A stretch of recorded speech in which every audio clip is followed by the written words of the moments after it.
Hi everyone. तो आज हम लोग मंथली मैगजीन कवर कर रहे हैं विजन आईएएस की जनवरी मंथ की। इसके कुछ टॉपिक्स हम लोग ऑलरेडी कवर कर चुके हैं, जैसे कि हम लोगों ने अभी तक पॉलिटी एंड गवर्नेंस वाला कर लिया है, इंटरनेशनल रिलेशंस वाला कर लिया है, इकोनॉमी वाला कर लिया है एंड सिक्योरिटी भी कर चुके हैं। आज हम लोग करने वाले हैं environment. This is very important topic for your pre as well as mains. तो देखते हैं इसको फटाफट से। तो इसमें जो फर्स्ट टॉपिक है हमारा वो है annual ground water quality report 2024। तो ये जो रिपोर्ट है ना, इस रिपोर्ट को पब्लिश किया जाता है ये देखने के लिए कि इंडिया में जो ग्राउंड वाटर है उसकी क्वालिटी किस तरीके की है, क्या उसका इस्तेमाल हम लोग पीने के लिए कर सकते हैं या इंडस्ट्रीज़ में कर सकते हैं या एग्रीकल्चर में कर सकते हैं। तो इसकी जांच पड़ताल के लिए हम लोग ग्राउंड वाटर्स की क्या करते हैं, टेस्टिंग करते हैं, ताकि हमें ये सारी चीज़ें पता लग सके, कंटामिनेटेड है कि नहीं, प्योर है, ये सारी चीज़ें। ठीक है। अब आप लोग जब भी कोई रिपोर्ट पढ़ते हो कि ये रिपोर्ट न्यूज़ में है, तो आपको पता होना चाहिए किस मिनिस्ट्री ने उसको रिलीज़ किया है या किस डिपार्टमेंट ने उसको रिलीज़ किया है, उस डिपार्टमेंट को स्टैब्लिश किया है तो वो स्टैट्यूटरी है कि नहीं है, वगैरह वगैरह। ये सारी चीज़ें एक हैबिट में डाल लो, क्योंकि यूपीएससी ऊपर ऊपर का नहीं पूछता है, उसकी आदत है वो अंदर से एकदम खोद के पूछेगा चीज़ें। और इसीलिए आप जब भी कोई एक टॉपिक पढ़ रहे हो ना, तो आपको उसके बारे में पूरा पता होना चाहिए। ठीक है। तो देखते हैं फिलहाल तो ये रिपोर्ट किसने रिलीज़ की है, मिनिस्ट्री ऑफ जल शक्ति ने रिलीज़ की है, 2024 के लिए रिलीज़ हुई है। तो 2024 में हम लोगों ने क्या किया, इंडिया के डिफरेंट रीजन से 15,000 प्लस रीजन से हम लोगों ने ग्राउंड वाटर का सैंपल कलेक्ट किया है, उसको टेस्ट किया है, ये चेक करने के लिए कंटामिनेटेड है कि नहीं है, क्या क्या कंपोनेंट्स हैं पानी के अंदर पाए जा रहे हैं जो नहीं पाए जाने चाहिए, किस तरीके से इसको प्योर कर सकते हैं, कौन सा रीजन है जहाँ ग्राउंड वाटर ऑलमोस्ट ख़त्म होने वाला है या ग्राउंड वाटर की कमी है, कौन सा रीजन है जहाँ पे ग्राउंड वाटर अभी है मौजूद। तो ये सारी चीज़ें जो है इस रिपोर्ट में इंक्लूड की जाती है। अभी आगे भी पढ़ेंगे इसके बारे में। फिलहाल मैंने आपको बताया कि मिनिस्ट्री ऑफ जल शक्ति ने इसको रिलीज किया है। मिनिस्ट्री ऑफ जल शक्ति के अंदर एक बॉडी है जिसका नाम है सेंट्रल ग्राउंड वाटर बोर्ड। इस बोर्ड ने असेसमेंट किया है और इसी बोर्ड ने टेस्टिंग की है, सारा कुछ काम जो है वो इसी बोर्ड ने किया है और इसी ने रिलीज किया है। ठीक है। Next, SOP adoption. एसओपी का मतलब होता है आपका स्टैंडर्ड ऑपरेटिंग प्रोसीजर्स। कहने का मतलब क्या है, मैंने एक सेट ऑफ रूल्स बना दिए हैं कि 7 पैरामीटर्स है। फॉर एग्जांपल, मैं अगर सैंपल कलेक्ट कर रही हूँ, चाहे मैं दिल्ली से कर रही हूँ, चाहे मैं बिहार से कर रही हूँ, चाहे मैं कर्नाटका से कर रही हूँ, कहीं से मैं पानी कलेक्ट कर रही हूँ, मुझे इस पानी को इन्हीं 7 पैरामीटर्स पर नापना है। समझ में आ रहा है? ताकि मैं जो पैरामीटर सेट हो गया ना, उसी पैरामीटर पर मैं इंडिया के किसी भी रीजन से आप पानी लेके आओ, मैं उसी पैरामीटर पर चेक करूँगी। समझ में आ गया? ये इसलिए किया गया ताकि एक स्टैंडर्ड अप्रोच हम लोग फॉलो कर सकें, यूनिफॉर्म रहे थ्रू आउट द रीजन, हमें पता चल सके कि हाँ इन पैरामीटर्स पे हर जगह का पानी हम लोगों ने टेस्ट कर लिया है। समझ में आ गया? इस वजह से किया गया है। फिर है रेलेवेंस। अब ये रिपोर्ट किसके काम आएगा, तो अगर पानी ज़्यादा गंदा है, ऐसा आया ग्राउंड वाटर बहुत गंदा है या ग्राउंड वाटर की कमी है, किसी एक रीजन में स्पेसिफिकली बहुत ज़्यादा ग्राउंड वाटर यूज़ हो रहा है, तो अब गवर्नमेंट का काम है उस चीज़ को लेकर एक्शन लेना। सपोज पानी बहुत ज़्यादा कंटामिनेटेड है, तो अब गवर्नमेंट को कुछ करना पड़ेगा उसके लिए। किसी एक रीजन में पानी पहुँच नहीं रहा है, किसी एक रीजन में बहुत सारा पानी है, तो उस चीज़ को गवर्नमेंट किस तरीके से बैलेंस आउट करेगी, ग्राउंड वाटर को किस तरीके से यूटिलाइज करेगी कि वो फ्यूचर में भी ख़त्म ना हो। तो इस वजह से काफ़ी इंपॉर्टेंट हो जाता है ये पॉलिसी मेकर्स के लिए, रिसर्चर्स के लिए एंड स्टेक होल्डर्स के लिए। स्टेक होल्डर्स का मतलब है कोई भी इंसान जिसका लेना देना है ग्राउंड वाटर से। समझ में आ गया? तो इन तीनों के लिए ही ये जो रिपोर्ट है काफ़ी ज़्यादा इंपॉर्टेंट हो जाती है। अब 3 बॉडीज़ हैं, इनके बारे में देखते हैं फटाफट से। एक है सेंट्रल ग्राउंड वाटर बोर्ड। अब ये जो बोर्ड है ना, ये 2 तरीके से काम करता है। ठीक है। एक तो है आपका सेंट्रल ग्राउंड वाटर बोर्ड की तरह काम करता है और इसी बॉडी को हम लोग सेंट्रल ग्राउंड वाटर अथॉरिटी भी कहते हैं, तो ये इसकी तरह भी फंक्शन करता है। तो फ़र्क क्या है, तो देखो, जब ये सेंट्रल ग्राउंड वाटर बोर्ड की तरह काम करे तो इसका काम है इंडिया में ग्राउंड वाटर एक्सप्लोर करना, मतलब कि रीजन्स में देखना कहाँ ग्राउंड वाटर पाया जा रहा है, नए नए रीजन्स में देखना, और मतलब कि खोज करना कि कहाँ कहाँ हमें ग्राउंड वाटर मिल सकता है, तो एक्सप्लोर करना। और दूसरा, जब एक्सप्लोर कर लिया है, जब हमें पता है, तो उस चीज़ को मॉनिटर भी करना किसकी जिम्मेदारी है, इसी बोर्ड की जिम्मेदारी है। समझ में आ गया? अब जब ये बोर्ड अपना दूसरा फंक्शन परफॉर्म करती है जो कि है सेंट्रल ग्राउंड वाटर अथॉरिटी की तरह, तो ये क्या करती है, जो भी ग्राउंड वाटर से रिलेटेड जो भी रूल्स एंड रेगुलेशंस हैं ग्राउंड वाटर के डेवलपमेंट को लेके, उसको रेगुलेट करने का काम भी इसी बॉडी का है। तो 2 काम हो गए, एक तो हो गया आपका एक्सप्लोर करना एंड मॉनिटर करना, और दूसरा क्या करना है, रेगुलेट करना एंड मैनेज करना ग्राउंड वाटर को, वो भी काम इसी बॉडी का है। तो ये जो बॉडी है आपकी 2 तरीके से काम करती है। दूसरा, ये किसके अंदर आती है, मिनिस्ट्री ऑफ जल शक्ति के अंदर ही काम करती है। साइंटिफिक ऑर्गेनाइजेशन है ये, देन है इसके बाद हमारे पास इसका हेडक्वार्टर, वेरी इंपॉर्टेंट क्वेश्चन, ये आपसे प्री में पूछा ही जाएगा। हेडक्वार्टर कहाँ पे इसका? भुजल भवन, फरीदाबाद, हरियाणा, ये आपको पता होना चाहिए। इसके बाद है हमारे पास next body central water commission. अब कई बार क्या होता है ना, रिवर है, ठीक है, अब रिवर एक कहीं से ओरिजिनेट होती है, फ्लो होती है, कितने स्टेट से फ्लो होके वो चली जाती है, राइट।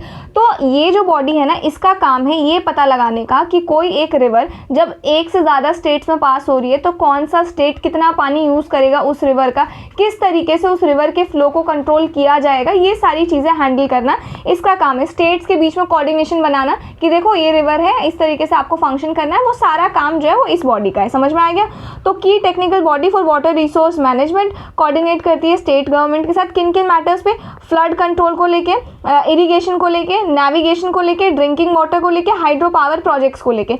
तो इन सारे ही मैटर्स पे ये कोऑर्डिनेट करती है स्टेट्स के साथ। और इसके 3 विंग्स हैं, एक डिज़ाइन एंड रिसर्च, एक रिवर मैनेजमेंट, एक वाटर प्लानिंग एंड प्रोजेक्ट। समझ में आ गया? तो इसका काम।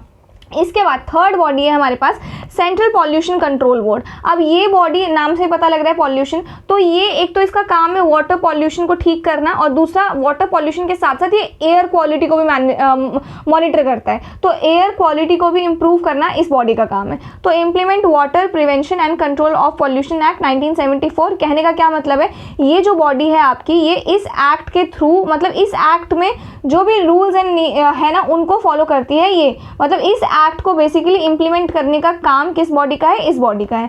फिर restores and maintains water quality को मेंटेन करती है एंड एडवाइस करती है सेंट्रल गवर्नमेंट को इन मैटर्स पे, जैसे कि prevention of pollution, control of pollution, water quality improvement, air quality improvement. तो ये आपके प्री पॉइंटर्स हैं, ये आपसे पूछे ही जा सकते हैं, इसलिए आपको ये पता होने चाहिए।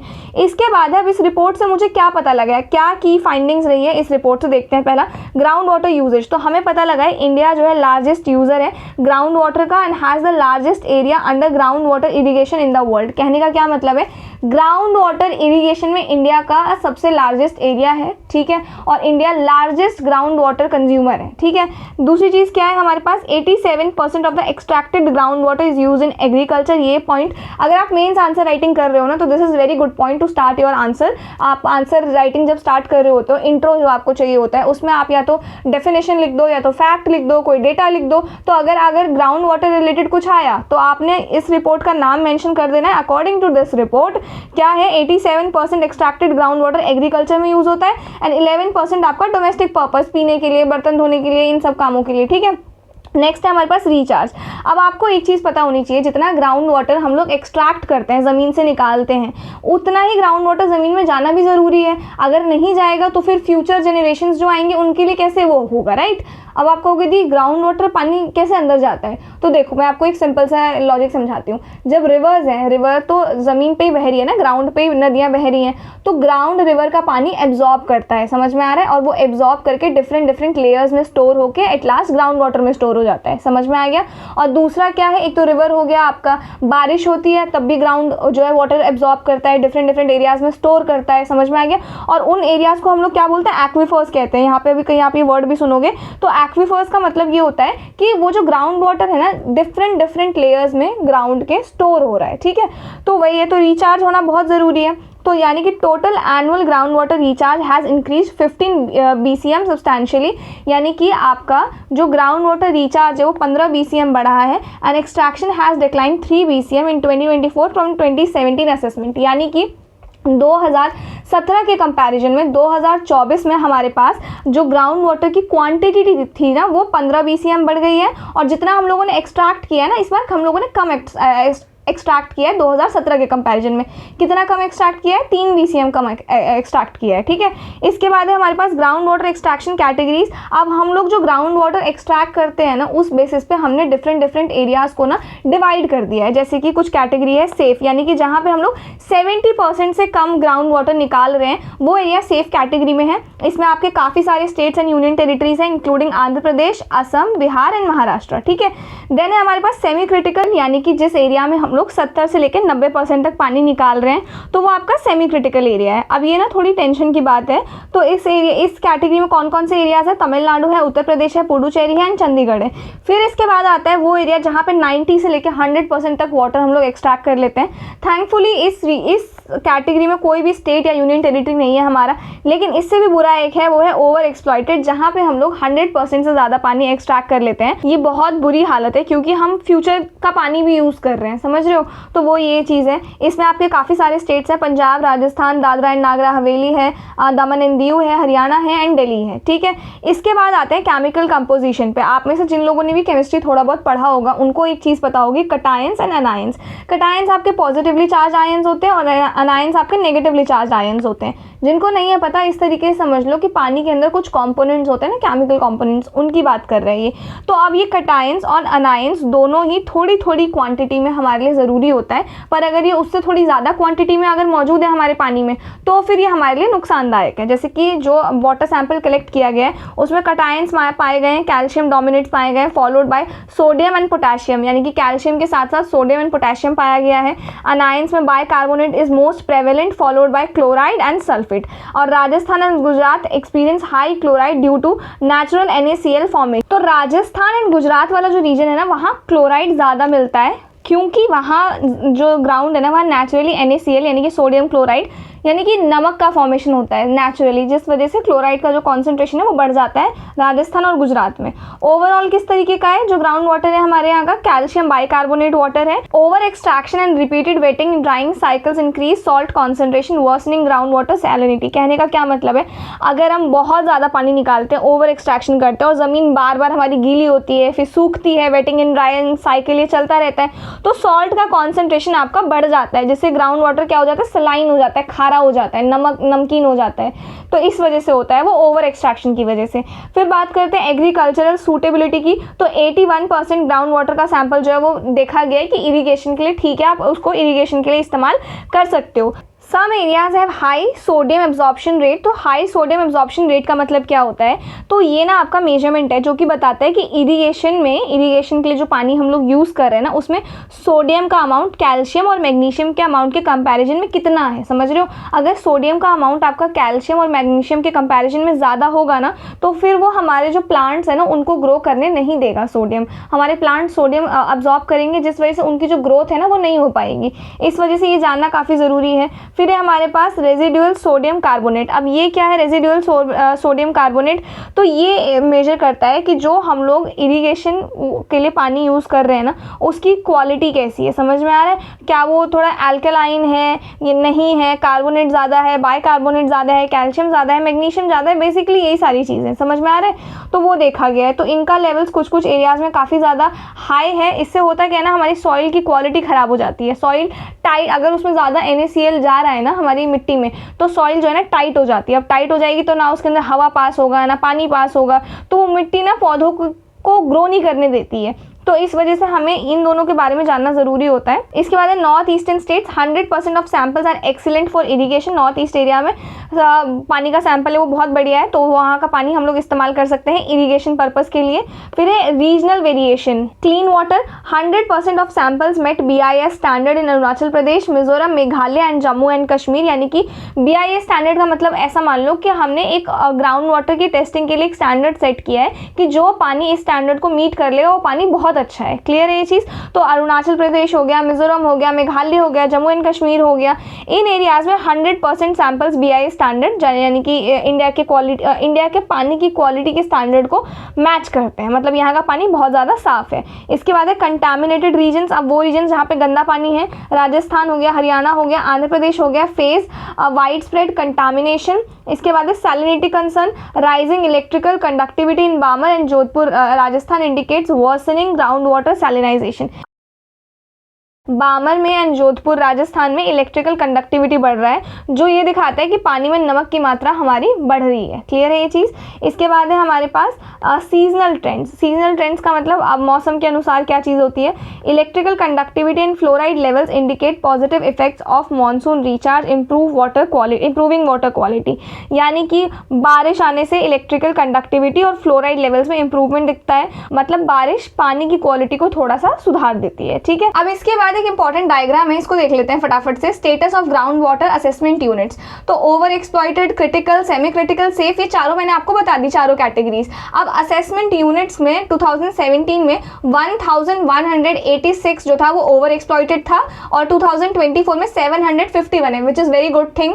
इसके बाद क्रिटिकल रीजन में 2017 में जो 313 था, 2024 में 206 है।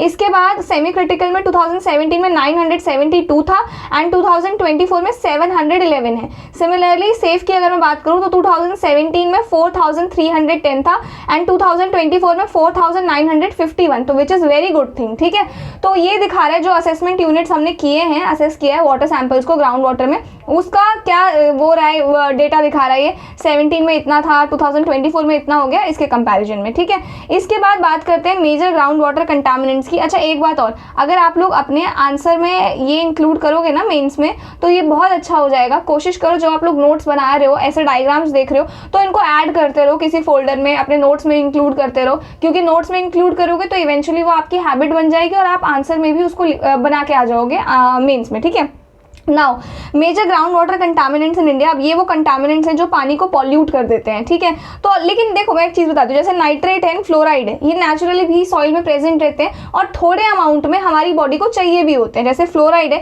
ये काफ़ी अच्छा होता है, हमारे दांतों के इनामल को स्ट्रॉन्ग बना देता है, कैविटीज से हमें बचाता है। लेकिन अगर इसका अमाउंट ज़्यादा हो गया तो वही डेंजरस है, दांतों पर येलो स्पॉट्स आपने देखे होंगे पड़ जाते हैं, हमारे बोन्स को वीक कर देता है। सिमिलरली अगर मैं नाइट्रेट की बात करूँ, अगर इसका 40% से ज़्यादा यूज़ इस्तेमाल कर लें तो ये काफ़ी डेंजरस है हमारे लिए। अब नाइट्रेट पहुंचता कैसे है ग्राउंड वाटर में, तो फर्टिलाइजर्स एंड पेस्टिसाइड्स में नाइट्रेट का यूज़ होता है। ठीक है, अगर मैं नाइट्रेट का एक्सेसिव यूज़ कर रही हूँ फर्टिलाइजर में या पेस्टिसाइड्स में, तो मेरा जो ग्राउंड है वो उसको एब्जॉर्ब करेगा, इवेंचुअली फिर वो ग्राउंड वाटर तक पहुंच जाएगा, फिर उस पानी को हम लोग कंज्यूम करेंगे। ठीक है, अब नाइट्रेट क्या करता है, जैसे मैंने कंज्यूम किया तो मेरी बॉडी में जाके ना वो जो हमारा आपको पता होगा हमारी बॉडी में ऑक्सीजन जो है, रेड हीमोग्लोबिन जो है ऑक्सीजन पहुंचाता है हमारी बॉडी के हर एक पार्ट में। ठीक है, लेकिन नाइट्रेट के कंजम्पशन से ना वो जो ऑक्सीजन कैरिंग कैपेसिटी होती है ना वो कम हो जाती है, जिस वजह से बॉडी के हर हिस्से में इनफ ऑक्सीजन नहीं पहुंच पाता है और बॉडी नीली पड़ जाती है, जिसको हम लोग कहते हैं blue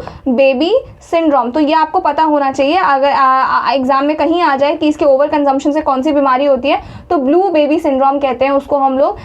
oxygen carrying capacity basically कम हो गई है, तो बॉडी के हर हिस्से में नहीं पहुंच रहा है ऑक्सीजन और वहाँ का हिस्सा नीला पड़ता जा रहा है, और ये ज़्यादातर ये बीमारी हम लोगों को बच्चों में देखने को मिलती है, ब्लू बेबी सिंड्रोम। ठीक है, अब इससे जो अफेक्टेड एरियाज है वो है राजस्थान, तमिलनाडु, महाराष्ट्र, और ये क्यों होता है, एक्सेसिव फर्टिलाइजर यूज। ठीक है, नाउ फ्लोराइड कौन से अफेक्टेड एरियाज है, राजस्थान, हरियाणा, कर्नाटका, आंध्र प्रदेश, तेलंगाना। ये भी मैंने आपको बता दिया।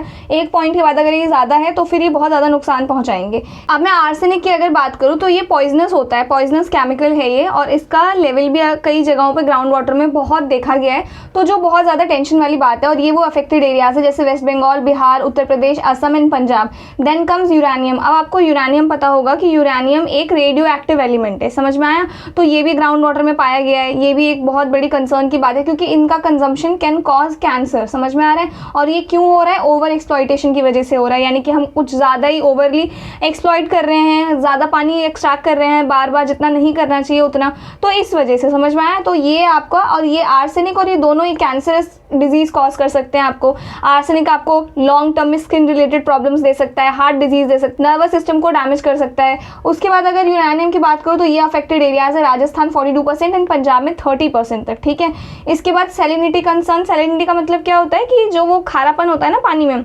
नमक की मात्रा वो ज़्यादा हो जाती है, समझ में आया। तो इसको इलेक्ट्रिकल कंडक्टिविटी से मेजर करते हैं, अगर ईसी का लेवल हाई है तो पानी नमकीन है हमारा, समझ में आ गया। और ये वो अफेक्टेड एरियाज है राजस्थान, दिल्ली, गुजरात, हरियाणा, पंजाब, तेलंगाना, आंध्र प्रदेश एंड कर्नाटका। तो ये आपके प्री के क्वेश्चन है, समझ में आया कि कौन सा अफेक्टेड एरिया है, क्या है, ये आपको पता होना चाहिए।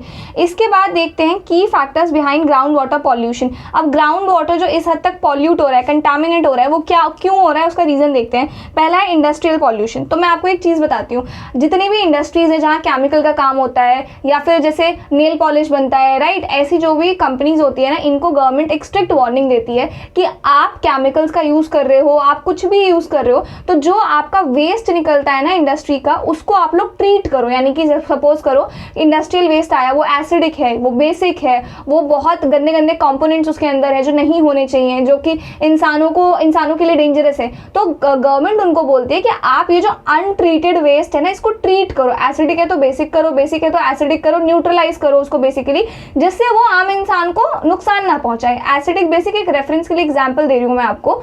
तो इस तरीके से उसको ट्रीट करो, ट्रीट करने के बाद उसको आप लोग एनवायरनमेंट में रिलीज करो। पर कंपनीज क्या करती है, उसको ट्रीट नहीं करती है, तो जो वो अनट्रीटेड वेस्ट होता है ना, वो एज इट इज छोड़ दिया जाता है। जैसे फॉर एग्जाम्पल नेल पॉलिश वाली कंपनी है, वो लोग थिनर बना रहे हैं, ठीक है, नेल पॉलिश रिमूव करने के लिए।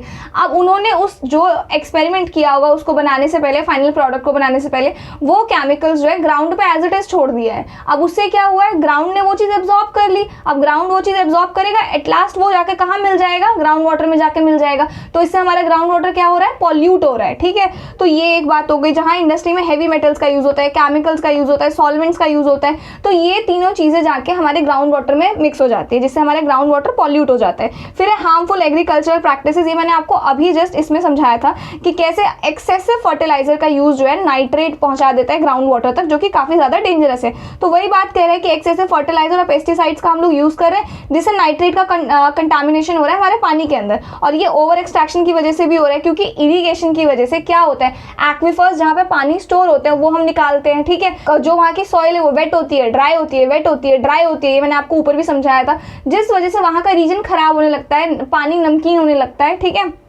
इसके बाद urbanisation and waste mismanagement, sewage leak हो रहा है, जैसे कि शहरों में पता होगा, तो वो गंदा पानी है, वो ग्राउंड पे बह रहा है, ग्राउंड उसको एब्जॉर्ब कर रहा है। लैंडफिल रन ऑफ हो गया, industrial effluent pollute shallow aquifers. फिर climate change impact, altered rainfall pattern देख रहा है, over use hinder aquifer replenishment, worsening water quality, institutional and management gaps, यानी कि मल्टीपल एजेंसीज इन्वॉल्व है। ये आपने ऊपर देखा कि 3 एजेंसीज हैं, अरे इधर 3 एजेंसीज हैं जो हमारे यहाँ काम करती हैं। आपको एक चीज़ बताऊं, ये तो बड़ी बड़ी एजेंसीज हो गई, पर काफ़ी छोटी छोटी एजेंसीज भी हैं जो ग्राउंड वाटर या वाटर मैनेजमेंट को लेके काम करती हैं। समझ में आया? तो अब इस वजह से होता क्या है ना, कोई भी क्लियर डेफिनेशन नहीं है कि इस चीज़ को लेके कौन हैंडल करेगा, इस चीज़ को कौन हैंडल करेगा, तो सब एक दूसरे के ऊपर छोड़ देते हैं और वो बीच में गैप आ जाता है। वो समझ में आ गया? तो इसको फिल करने की जरूरत है। एक ही बॉडी यूनिफॉर्म आप स्टैब्लिश करो जो थ्रू आउट द कंट्री में काम करेगी, जिसको पता रहेगा कि एक ही बॉडी है, जब वो पूरे कंट्री में काम करे तो उसको पता है कि भाई इस स्टेट में ये दिक्कत है, इस स्टेट में ये दिक्कत है, तो उसको किसी तीसरी अथॉरिटी से बात करने की कोई जरूरत नहीं है। समझ में आ गया कि क्या प्रॉब्लम है, बताओ, हम सॉल्यूशन प्रोवाइड करेंगे। उसको खुद को पता है प्रॉब्लम, उसने खुद असेस किया है और उसको खुद सॉल्यूशन प्रोवाइड करना है बेसिकली। समझ में आ गया? तो वही है multiple agencies and outdated laws काफी पुराने हैं। 1882 Indian easement act result in fragmented policy and unregulated private wells. समझ में आ गया? Poor data and unclear aquifer boundaries make management difficult. Clear है?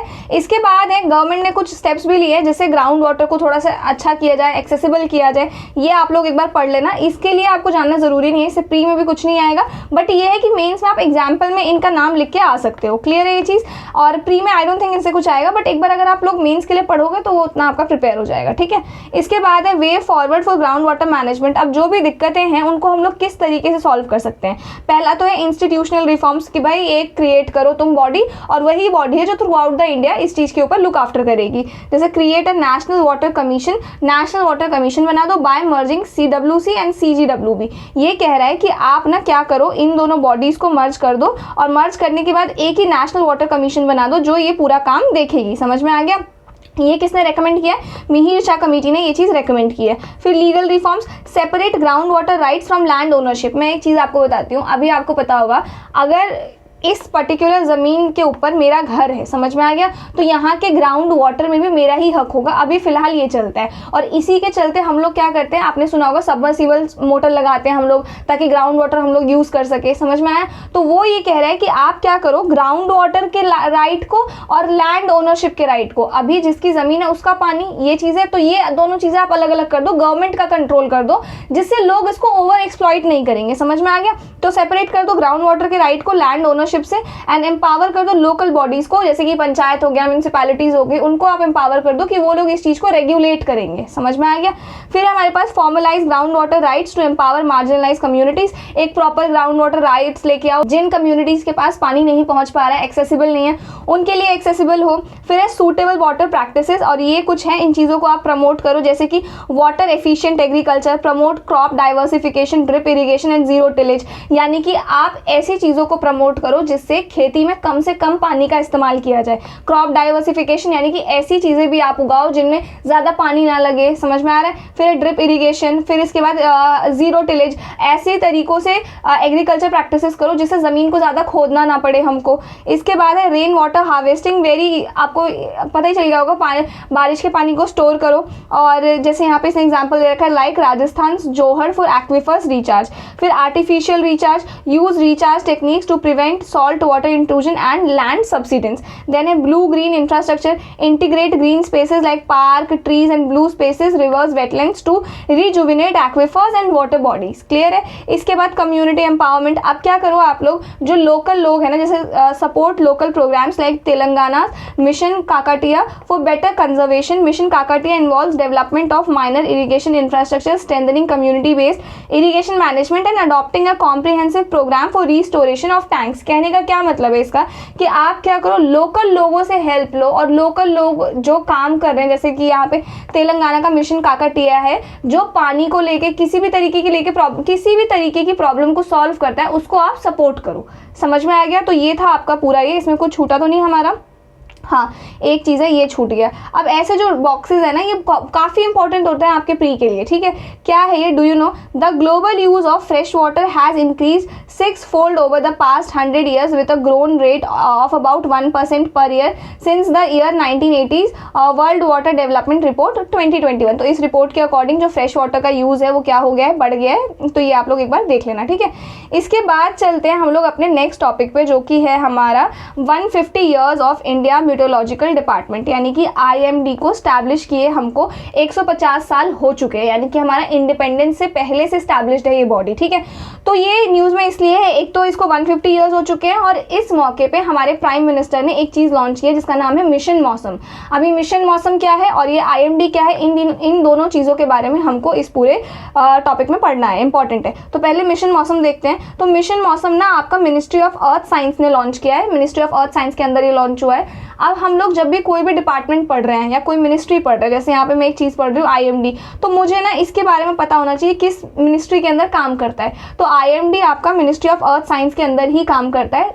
ये क्वेश्चन पूछा जा चुका है प्री में एक बार। ठीक है, नाउ अब एक चीज़ ध्यान से सुनना, IMD जो है ना, इसका काम है हमारे यहाँ का वेदर फोरकास्ट करना। टेम्परेचर आज क्या है, कल क्या रहने वाला है, बारिश होगी नहीं होगी, हवा किस डायरेक्शन में है, कितनी स्पीड है हवा की, वगैरह वगैरह। ये जो सारी चीज़ें हैं, सारा डेटा है आपके वेदर और आपके क्लाइमेट को लेके, ये कौन प्रोवाइड करता है, ये IMD प्रोवाइड करता है। ठीक है, और साथ ही इंडिया के बिहाफ पे इंटरनेशनल एजेंसी से कॉन्टैक्ट करना related to any sort of weather condition, climate conditions, वो भी IMD ही करता है। समझ में आ गया। तो IMD का काम समझ में आ गया, वेदर फोरकास्टिंग का है। अब IMD का काम वेदर फोरकास्टिंग का है, और IMD के 150th एनिवर्सरी पे मिशन मौसम को लॉन्च किया गया है। Now this is clear.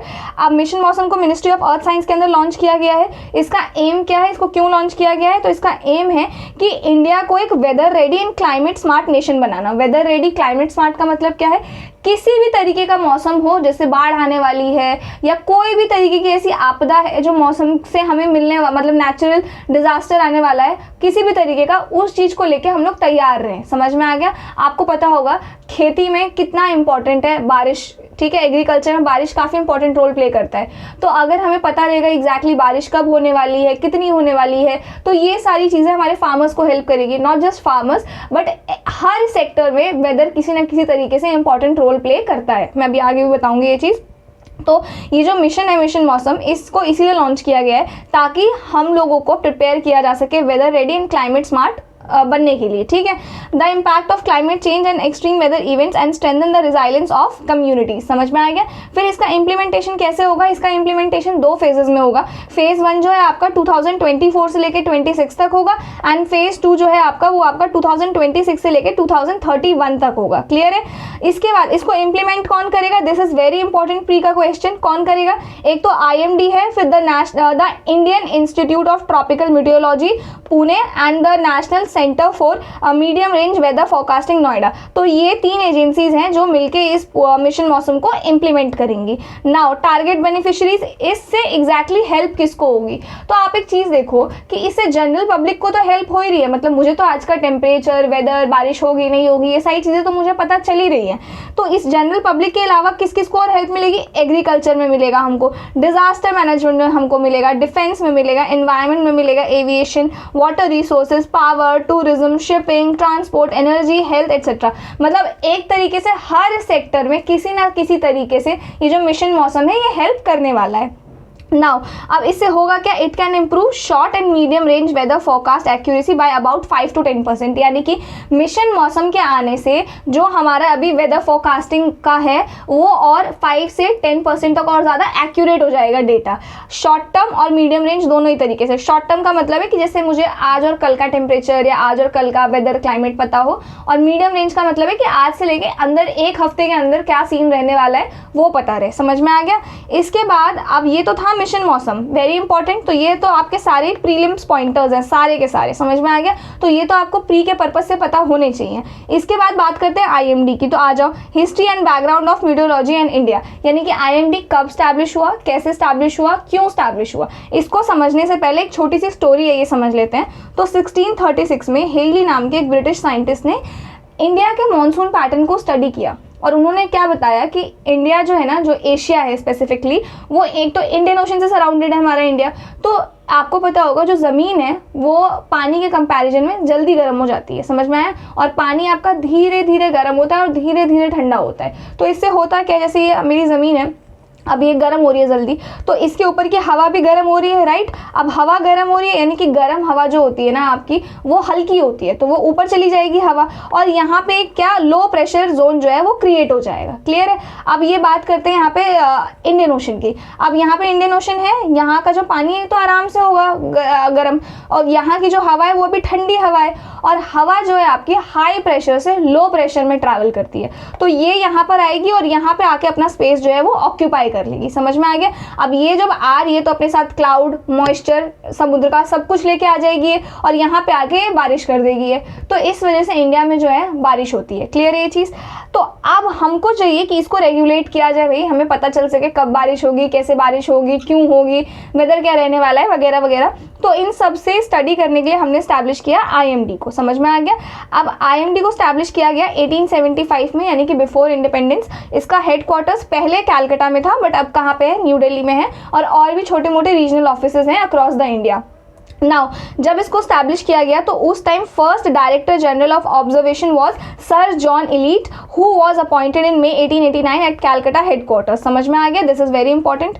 इसके बाद अब देखते हैं इवोल्यूशन पोस्ट 1947। 1947 के बाद क्या हुआ जब हमारा देश आज़ाद हो गया, तो इसको मिनिस्ट्री ऑफ अर्थ साइंस के अंदर डाल दिया गया। First organisation in India to have a message switching computers, यानी कि ये पहली ऑर्गेनाइजेशन थी इंडिया में जिसको हमने कंप्यूटर्स प्रोवाइड किए थे for supporting its global data exchange. Clear है। फिर one of the first few electronic computers introduce in the country was provided to IMD, यानी कि जो कुछ कंप्यूटर्स इंट्रोड्यूस हुए थे हमारे इंडिया में उनमें से क्या कहते हैं कुछ हम लोगों ने IMD को भी प्रोवाइड किए थे।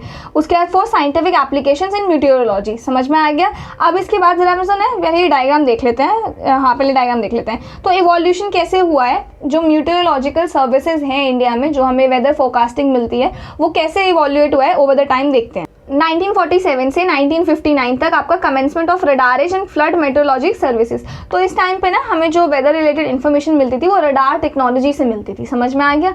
इसके बाद 1960 से, और हाँ रडार से मिलती थी, और हम लोगों ने फ्लड मीटियोलॉजिक सर्विसेज भी स्टार्ट की थी, यानी कि फ्लड, बाढ़ कब आने वाली है, कैसे आने वाली है, ये भी हमें पता लगता था।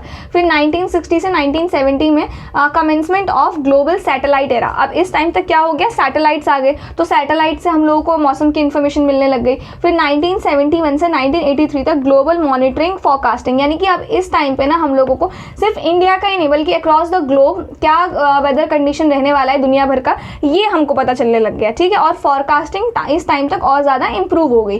फिर 1984 से 1990 तक इंडियन सैटेलाइट एरा। अब इस टाइम पे क्या हुआ, इस टाइम पे हमारा अपना सैटेलाइट आ गया, इनसैट आया था, यहाँ पे आप लोग देखोगे नाम, तो इससे हमें इन्फॉर्मेशन मिलने लग गई। फिर 1991 से 2005 तक कमेंसमेंट ऑफ ऑटोमेटिक ऑब्जर्वेशन। अब इस टाइम पे क्या हुआ, ऑटोमेटिक ऑब्जर्वेशन शुरू हो गई। अब मशीन्स जो थी वो खुद ही मौसम का डेटा रिकॉर्ड करने लग गई थी, ठीक है। इसके बाद 2006 से लेकर 2013 तक age of modernisation of IMD, मतलब अब क्या हो गया, अब नई नई टेक्नोलॉजीज आने लग गई, इक्विपमेंट्स आने लग गए, तो IMD का जो डेटा था वो और ज़्यादा एक्यूरेट होने लग गया। इसके बाद 2014 से 2023 तक rapid advancement in forecasting accuracy. इस टाइम पे जो फोरकास्टिंग एक्यूरेसी थी और भी ज़्यादा इंप्रूव हो गई है, ठीक है। ये था आपका पूरा इवोल्यूशन, ठीक है। इसके बाद ये देखते हैं, India was the first developing country in the world to have its own geo stationary satellite INSAT for continuous weather monitoring of this part of the globe and particularly for cyclone warning. तो India जो था आपका वो पहला developing country था जिसके पास खुद का सैटेलाइट था जिसका नाम था इनसैट। इसके थ्रू हम लोग क्या पता लगाते थे, एक तो वेदर तो पता चलता ही था, साथ में हमें साइक्लोन प्रेडिक्शन भी पता चलता था, साइक्लोन आने वाला है। इसके बाद इंटरनेशनल हेल्प, अब it provide cyclone forecast and warning services to 13 north Indian ocean countries along with forecast and warning services to SAARC nation. कहने का मतलब क्या है कि जो हमारा IMD है ना, ये इंटरनेशनल लेवल पे भी हेल्प करता है और 13 नॉर्थ इंडियन ओशन कंट्रीज को हेल्प करता है, साइक्लोन के बारे में बताता है, वार्निंग वेदर रिलेटेड जो भी सिचुएशंस हैं उनके बारे में हेल्प करता है, और जो हमारे सार्क नेशंस हैं ना उनको भी फोरकास्ट और वार्निंग सर्विसेज के बारे में बताता है हमारा IMD with the help of INSAT satellite, ठीक है। तो ये इंपॉर्टेंट था। इसके साथ ही एक चीज आप लोग यहाँ पे देख रहे हो, सार्क, ठीक है। सार्क क्या है, south Asian association for regional cooperation. तो ये साउथ एशिया के 8 कंट्रीज का टोटल एक ऑर्गेनाइजेशन है जो साथ में मिलकर काम करते हैं। इन केस अभी अगर नहीं पता होगा आप लोगों को, इसलिए मैंने बता दिया है, बट आप लोग जब इंटरनेशनल ऑर्गेनाइजेशंस वाला करोगे टॉपिक कवर तब आप इसके बारे में पढ़ोगे ही पढ़ोगे, ठीक है। बट अभी समझाने के लिए मैंने बता दिया आपको। तो इसमें टोटल आपकी 8 कंट्रीज हैं, including Afghanistan, Bangladesh, Bhutan, India, Maldives, Nepal, Pakistan and Sri Lanka, ठीक है। इसके बाद बात करते हैं मेजर अचीवमेंट्स ऑफ IMD। अब IMD की क्या अचीवमेंट्स रही हैं, पायनियरिंग एक्यूरेट वेदर ऑब्जर्वेशन। तो पहले क्या होता था ना, लोग खुद जाकर मैन्युअली ऑब्जर्व करते थे वेदर को और नोट करते थे, समझ में आया, पहले ये होता था जिसको हम लोग क्या बोलते हैं, मैनुअल ऑब्जर्वेशन, समझ में आ गया। तो हम लोग अब IMD के आने के बाद से मैनुअल ऑब्जर्वेशन से कहाँ पे शिफ्ट हो गए, state of the art automatic weather station, यानी कि ये ऑटोमेटिक वेदर स्टेशन क्या करते हैं, ये ऑटोमेटिकली ऐसी मशीन्स हैं जो वेदर का कंडीशन सब कुछ खुद ही रिकॉर्ड करती हैं, समझ में आया, ऑटोमेटिकली काम करती हैं, टेम्परेचर, रेन, सब कुछ, ठीक है। तो अब इससे क्या होता है ना, जो AWS का जो भी डेटा होता है ना उसके बेसिस पे IMD फोरकास्ट करती है, पता लगाती है कि कल ये टेम्परेचर रहने वाला है, जो भी AWS का जो भी डेटा है उस हिसाब से, ठीक है। तो अब IMD ने क्या किया, पहले मैनुअल ऑब्जर्वेशंस थी, मैनुअल ऑब्जर्वेशन से किस पे शिफ्ट हुए हम लोग, AWS पे। तो इसके डेटा पे हम लोग काफ़ी ज़्यादा रिलाय करते हैं, रिलायबल डेटा है ये और एक्यूरेट है, ठीक है। और अब क्या हुआ है, 2014 में 675 AWS थे, अब 2024 में 1208 AWS हमें देखने को मिले हैं। फिर इसके बाद रेनफॉल मॉनिटरिंग स्टेशंस भी लगाए हैं जो कि पहले 3995 थे, अब 6095 है। क्लियर ये चीज़, तो IMD के आने से ये इंप्रूवमेंट हुई है। इसके बाद advances in numerical weather predictions, यानी कि अब क्या हुआ है ना, जो IMD है आपका ये सिर्फ ये नहीं बताता है कि आज क्या टेम्परेचर है, समझ में आया, आज क्या वेदर है, बल्कि इन लोगों ने मौसम का प्रिडिक्शन में इतनी ज़्यादा एक्यूरेसी हासिल कर ली है जिसके तहत ये लोग अब हम लोग को 7 दिन तक का, 1 महीने तक का, 15 दिन तक का डेटा आराम से बता सकते हैं, 7 डेज, 15 डेज, 1 मंथ। तो ये डेटा मेरे पास अवेलेबल है कि क्या रहने वाली है वेदर कंडीशन, क्लाइमेट कंडीशन कैसा रहने वाला है, समझ में आ गया। साथ ही मॉनसून प्रिडिक्शन भी सही है। Over the years IMD has easily perfected the art of monsoon forecasting to predict seasonal rainfall patterns in India since 1886। समझ में आया, तो रेनफॉल पैटर्न किस तरीके का रहने वाला है, कैसी बारिश रहने वाली है वगैरह वगैरह, ये सब भी IMD ने मास्टर कर लिया है। तो ये भी IMD हमको 1886 से ही बताता आ रहा है। इसके बाद disaster preparedness and mitigation, accurate cyclone warnings by IMD have reduced the number of death from 10,000 in 1999 to near zero in 2020-2024। IMD के आने के बाद से हम लोगों को साइक्लोन का प्रिडिक्शन मिल जाता है एक्यूरेटली, जिससे क्या होता है, अब देखो हमें डिजास्टर कोई आने वाला है, अगर हमें पहले ही पता लग गया कि ये आपदा हमारे ऊपर आने वाली है तो हम उसके लिए प्रिपेयर्ड रहते हैं। यहाँ आप देख ही सकते हो कितना फर्क आया, 10,000 लोगों ने अपनी जान गंवा दी थी 1999 में, और 2020 से 2024 तक ये नंबर 0 पे आ चुका है, which is a very great thing. There are 2 geostationary satellite INSAT 3D, INSAT 3DR in 2023 against only 1 such satellite INSAT 3D in 2014 for more advanced information about disaster। कहने का क्या मतलब है, 2014 में सिर्फ एक ही सैटेलाइट हुआ करता था हमारे पास, अब 2023 में हमारे पास 2 सैटेलाइट्स हैं जो कि हम लोगों को और एडवांस तरीके से डिजास्टर बताते हैं, क्या आने वाला है, कैसे आने वाला है, क्या रहने वाला है, प्रेडिक्शन वगैरह सब कुछ, ठीक है। फिर इसके बाद है boost to telecommunication. Directorate of telecommunication was established in 1970 along with high speed switching computers in 1970 and Delhi became the regional telecommunication hub। तो 1970 में IMD ने अपना एक डायरेक्टोरेट ऑफ टेलीकम्युनिकेशन बनाया था, साथ ही दिल्ली में हाई स्पीड स्विचिंग कंप्यूटर्स लगाए थे ताकि मौसम की खबर जल्दी से सब जगह पहुंच सके। समझ में आ गया, तो दिल्ली इस एरिया का मेन हब बन गया था इस काम के लिए। इसके बाद है हमारे पास support to aviation, agriculture, other sectors. तो अब क्या होता है, जो ये हमारा IMD है ये सिर्फ आम लोगों को ही नहीं बल्कि बहुत सारे अलग अलग सेक्टर्स को भी हेल्प करता है, जैसे कि एविएशन। अब आपको पता है फ्लाइट सेफ्टी के लिए मौसम की जानकारी काफ़ी ज़्यादा इंपॉर्टेंट है। फिर है एग्रीकल्चर, एग्रीकल्चर आपको पता है कब क्या करना है, फसल कब उगानी है, बारिश कब आने वाली है, इसके अकॉर्डिंग डिसाइड होता है। फिर है आपका एनर्जी, एनर्जी का मतलब है जो हमारा बिजली का प्रोडक्शन होता है उसके लिए मौसम की जानकारी बहुत ज़्यादा ज़रूरी है। फिर है हमारे पास वाटर रिसोर्सेज, पानी कब और कितना आएगा इसकी जानकारी भी हमें IMD देता है। क्लियर है, from flight safety to crop advisory सब कुछ हर जगह IMD प्रोवाइड करता है। साथ ही आपको पता है IMD जो है आपका वो इंटरनेशनल लेवल पे भी काम करता है। इंटरनेशनल लेवल पे 2003 से न्यू दिल्ली से इंटरनेशनल सिविल एविएशन के लिए ट्रॉपिकल साइक्लोन की एडवाइजरी देता है, और IMD दुनिया के सिर्फ 7 बड़े सेंटर्स में से एक है जो ये काम करता है, यही बात यहाँ पे आपका कह रहा है। इसके बाद है meteorological support from inland water and surface transport. Flood meteorological offices have been set up by the IMD at 15 locations and they provide valuable meteorological support mainly in the form of river subbasin wise quantitative precipitation forecast. कहने का क्या मतलब है, हमारे यहाँ जो नदियों में और ज़मीन पर जो ट्रांसपोर्ट चलता है उसके लिए भी मौसम की जानकारी जो है काफ़ी ज़्यादा इंपॉर्टेंट है और IMD हमको वो प्रोवाइड करता है। तो इन्होंने 15 जगहों पर फ्लड मीटियोलॉजिकल ऑफिसेज बना रखे हैं जो ये बताते हैं कि किस नदी में कितना पानी आएगा, कितना पानी का लेवल बढ़ने वाला है, घटने वाला है, ये चीज़ें, ठीक है। It played vital role in predicting the heavy to heavy rainfall in Mumbai and north Konkan areas during the monsoon season in 2017 and avoid casualties. यानी कि 2017 में भी मुंबई और नॉर्थ कोंकण वाले रीजन में जो बहुत तेज़ बारिश हुई थी ना उसकी भी प्रेडिक्शन IMD ने कर दी थी, जिसकी वजह से काफ़ी लोगों की जान बच सकी, ठीक है। इसके बाद ये तो हो गए कि भाई IMD के आने के बाद हमें क्या क्या देखने को मिली है अच्छी चीज़ें, उनके अचीवमेंट्स।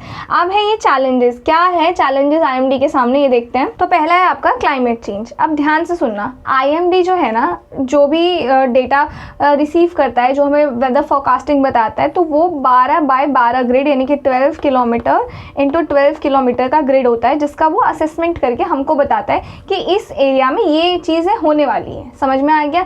अब सबसे बड़ी दिक्कत है क्लाइमेट चेंज, यानी कि क्लाइमेट कभी भी बदल जाता है, कभी भी कुछ भी हो जाता है। आपको पता होगा कभी इतनी बारिश हो जाती है तो कभी सूखा पड़ जाता है, तो ये सारी चीज़ें क्लाइमेट चेंज है। तो अब ये 12x12 किलोमीटर का एक्सेस तो ये बता देगा आपको कि वेदर फोरकास्ट ये होने वाला है मौसम, बट इसके अंदर ये जो छोटे छोटे एरियाज़ हैं, समझ रहे हो, इनमें अगर कुछ हो जाता है, जैसे यहाँ पे बहुत ज़्यादा बारिश चल रही है, बहुत ज़्यादा बारिश हो रही है, समझ में आ गया, लेकिन ये बड़े रीजन में नहीं हो रही है, तो फिर वेदर फोरकास्टिंग तो ये रहेगा कि वेदर आज का साफ़ है, लेकिन इस छोटे रीजन के लिए तो ये वेदर साफ़ नहीं है, राइट। तो ये एक दिक्कत है जिसका सामना करना पड़ता है IMD को। और दूसरी दिक्कत तो मैंने आपको बताई दी कि क्लाइमेट चेंज है, कभी भी बारिश कभी भी सूखा, ये सारी चीज़ें होती हैं, ठीक है। इसके बाद है early warning in case of disaster. अब जैसे मैंने आपको भी बताया कि ये है, इसमें छोटे छोटे एरियाज़ में अब क्लाइमेट चेंज इतना ज़्यादा बढ़ता जा रहा है कि हमको एक्सट्रीम वेदर कंडीशंस देखने को मिलती हैं छोटे छोटे एरियाज़ में, ठीक है। तो वो अब तेज़ी से बढ़ रहा है। अब जैसे मान लो तूफान आ गया, बहुत जगहों पे तेज़ी से तूफान आने वाला है या कुछ होने वाला है, तो IMD को ना अब ये भी देखना पड़ेगा कि उन छोटे छोटे रीजन्स का भी डेटा जो है, वेदर जो है प्रिडिक्ट करके IMD बता पाए ताकि लोगों को बचने का टाइम मिल सके। समझ में आ गया। इसके बाद है IMD can predict heat waves with 97 से 99% तक एक्यूरेसी, यानी कि IMD हीट वेव्स को 24 घंटे पहले 97 से 99% तक सही बता देता है। लेकिन जब हैवी रेनफॉल की बात होती है तो उनकी एक्यूरेसी कितनी हो जाती है, 80% तक एक्यूरेसी हो जाती है। क्लियर है?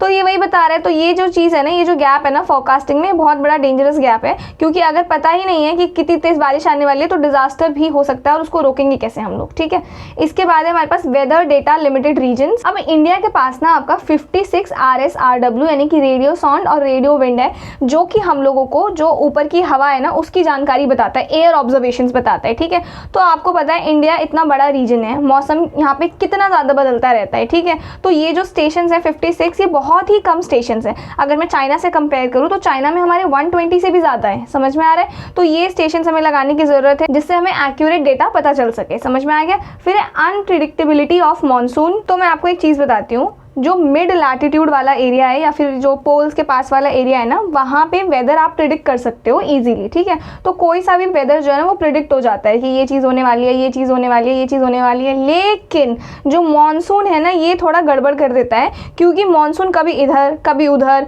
बहुत सी ट्रांजिएंट यानी कि पल पल बदलता रहता है और केओटिक होता है, तो इसलिए इसको प्रिडिक्ट करना ना काफ़ी ज़्यादा मुश्किल हो जाता है मॉनसून को। अगर 2012 की बात की जाए ना, तो 2012 में IMD ने कहा था कि नॉर्मल बारिश होगी, लेकिन बारिश हुई नहीं, सूखा पड़ गया। ड्रॉट प्लान हम लोगों को बनाना पड़ा कि कैसे उसको हैंडल करेंगे। ठीक है, उसके बाद however after downgrading the forecast, यानी कि अब जब बाद में फॉरकास्ट को डाउनग्रेड किया गया तो बहुत मतलब तेज़ बारिश आ गई। समझ में आ गया? और बारिश आने के बाद ये पता चला हमें कि नॉर्थ इंडिया में 12% कम बारिश हो रही है।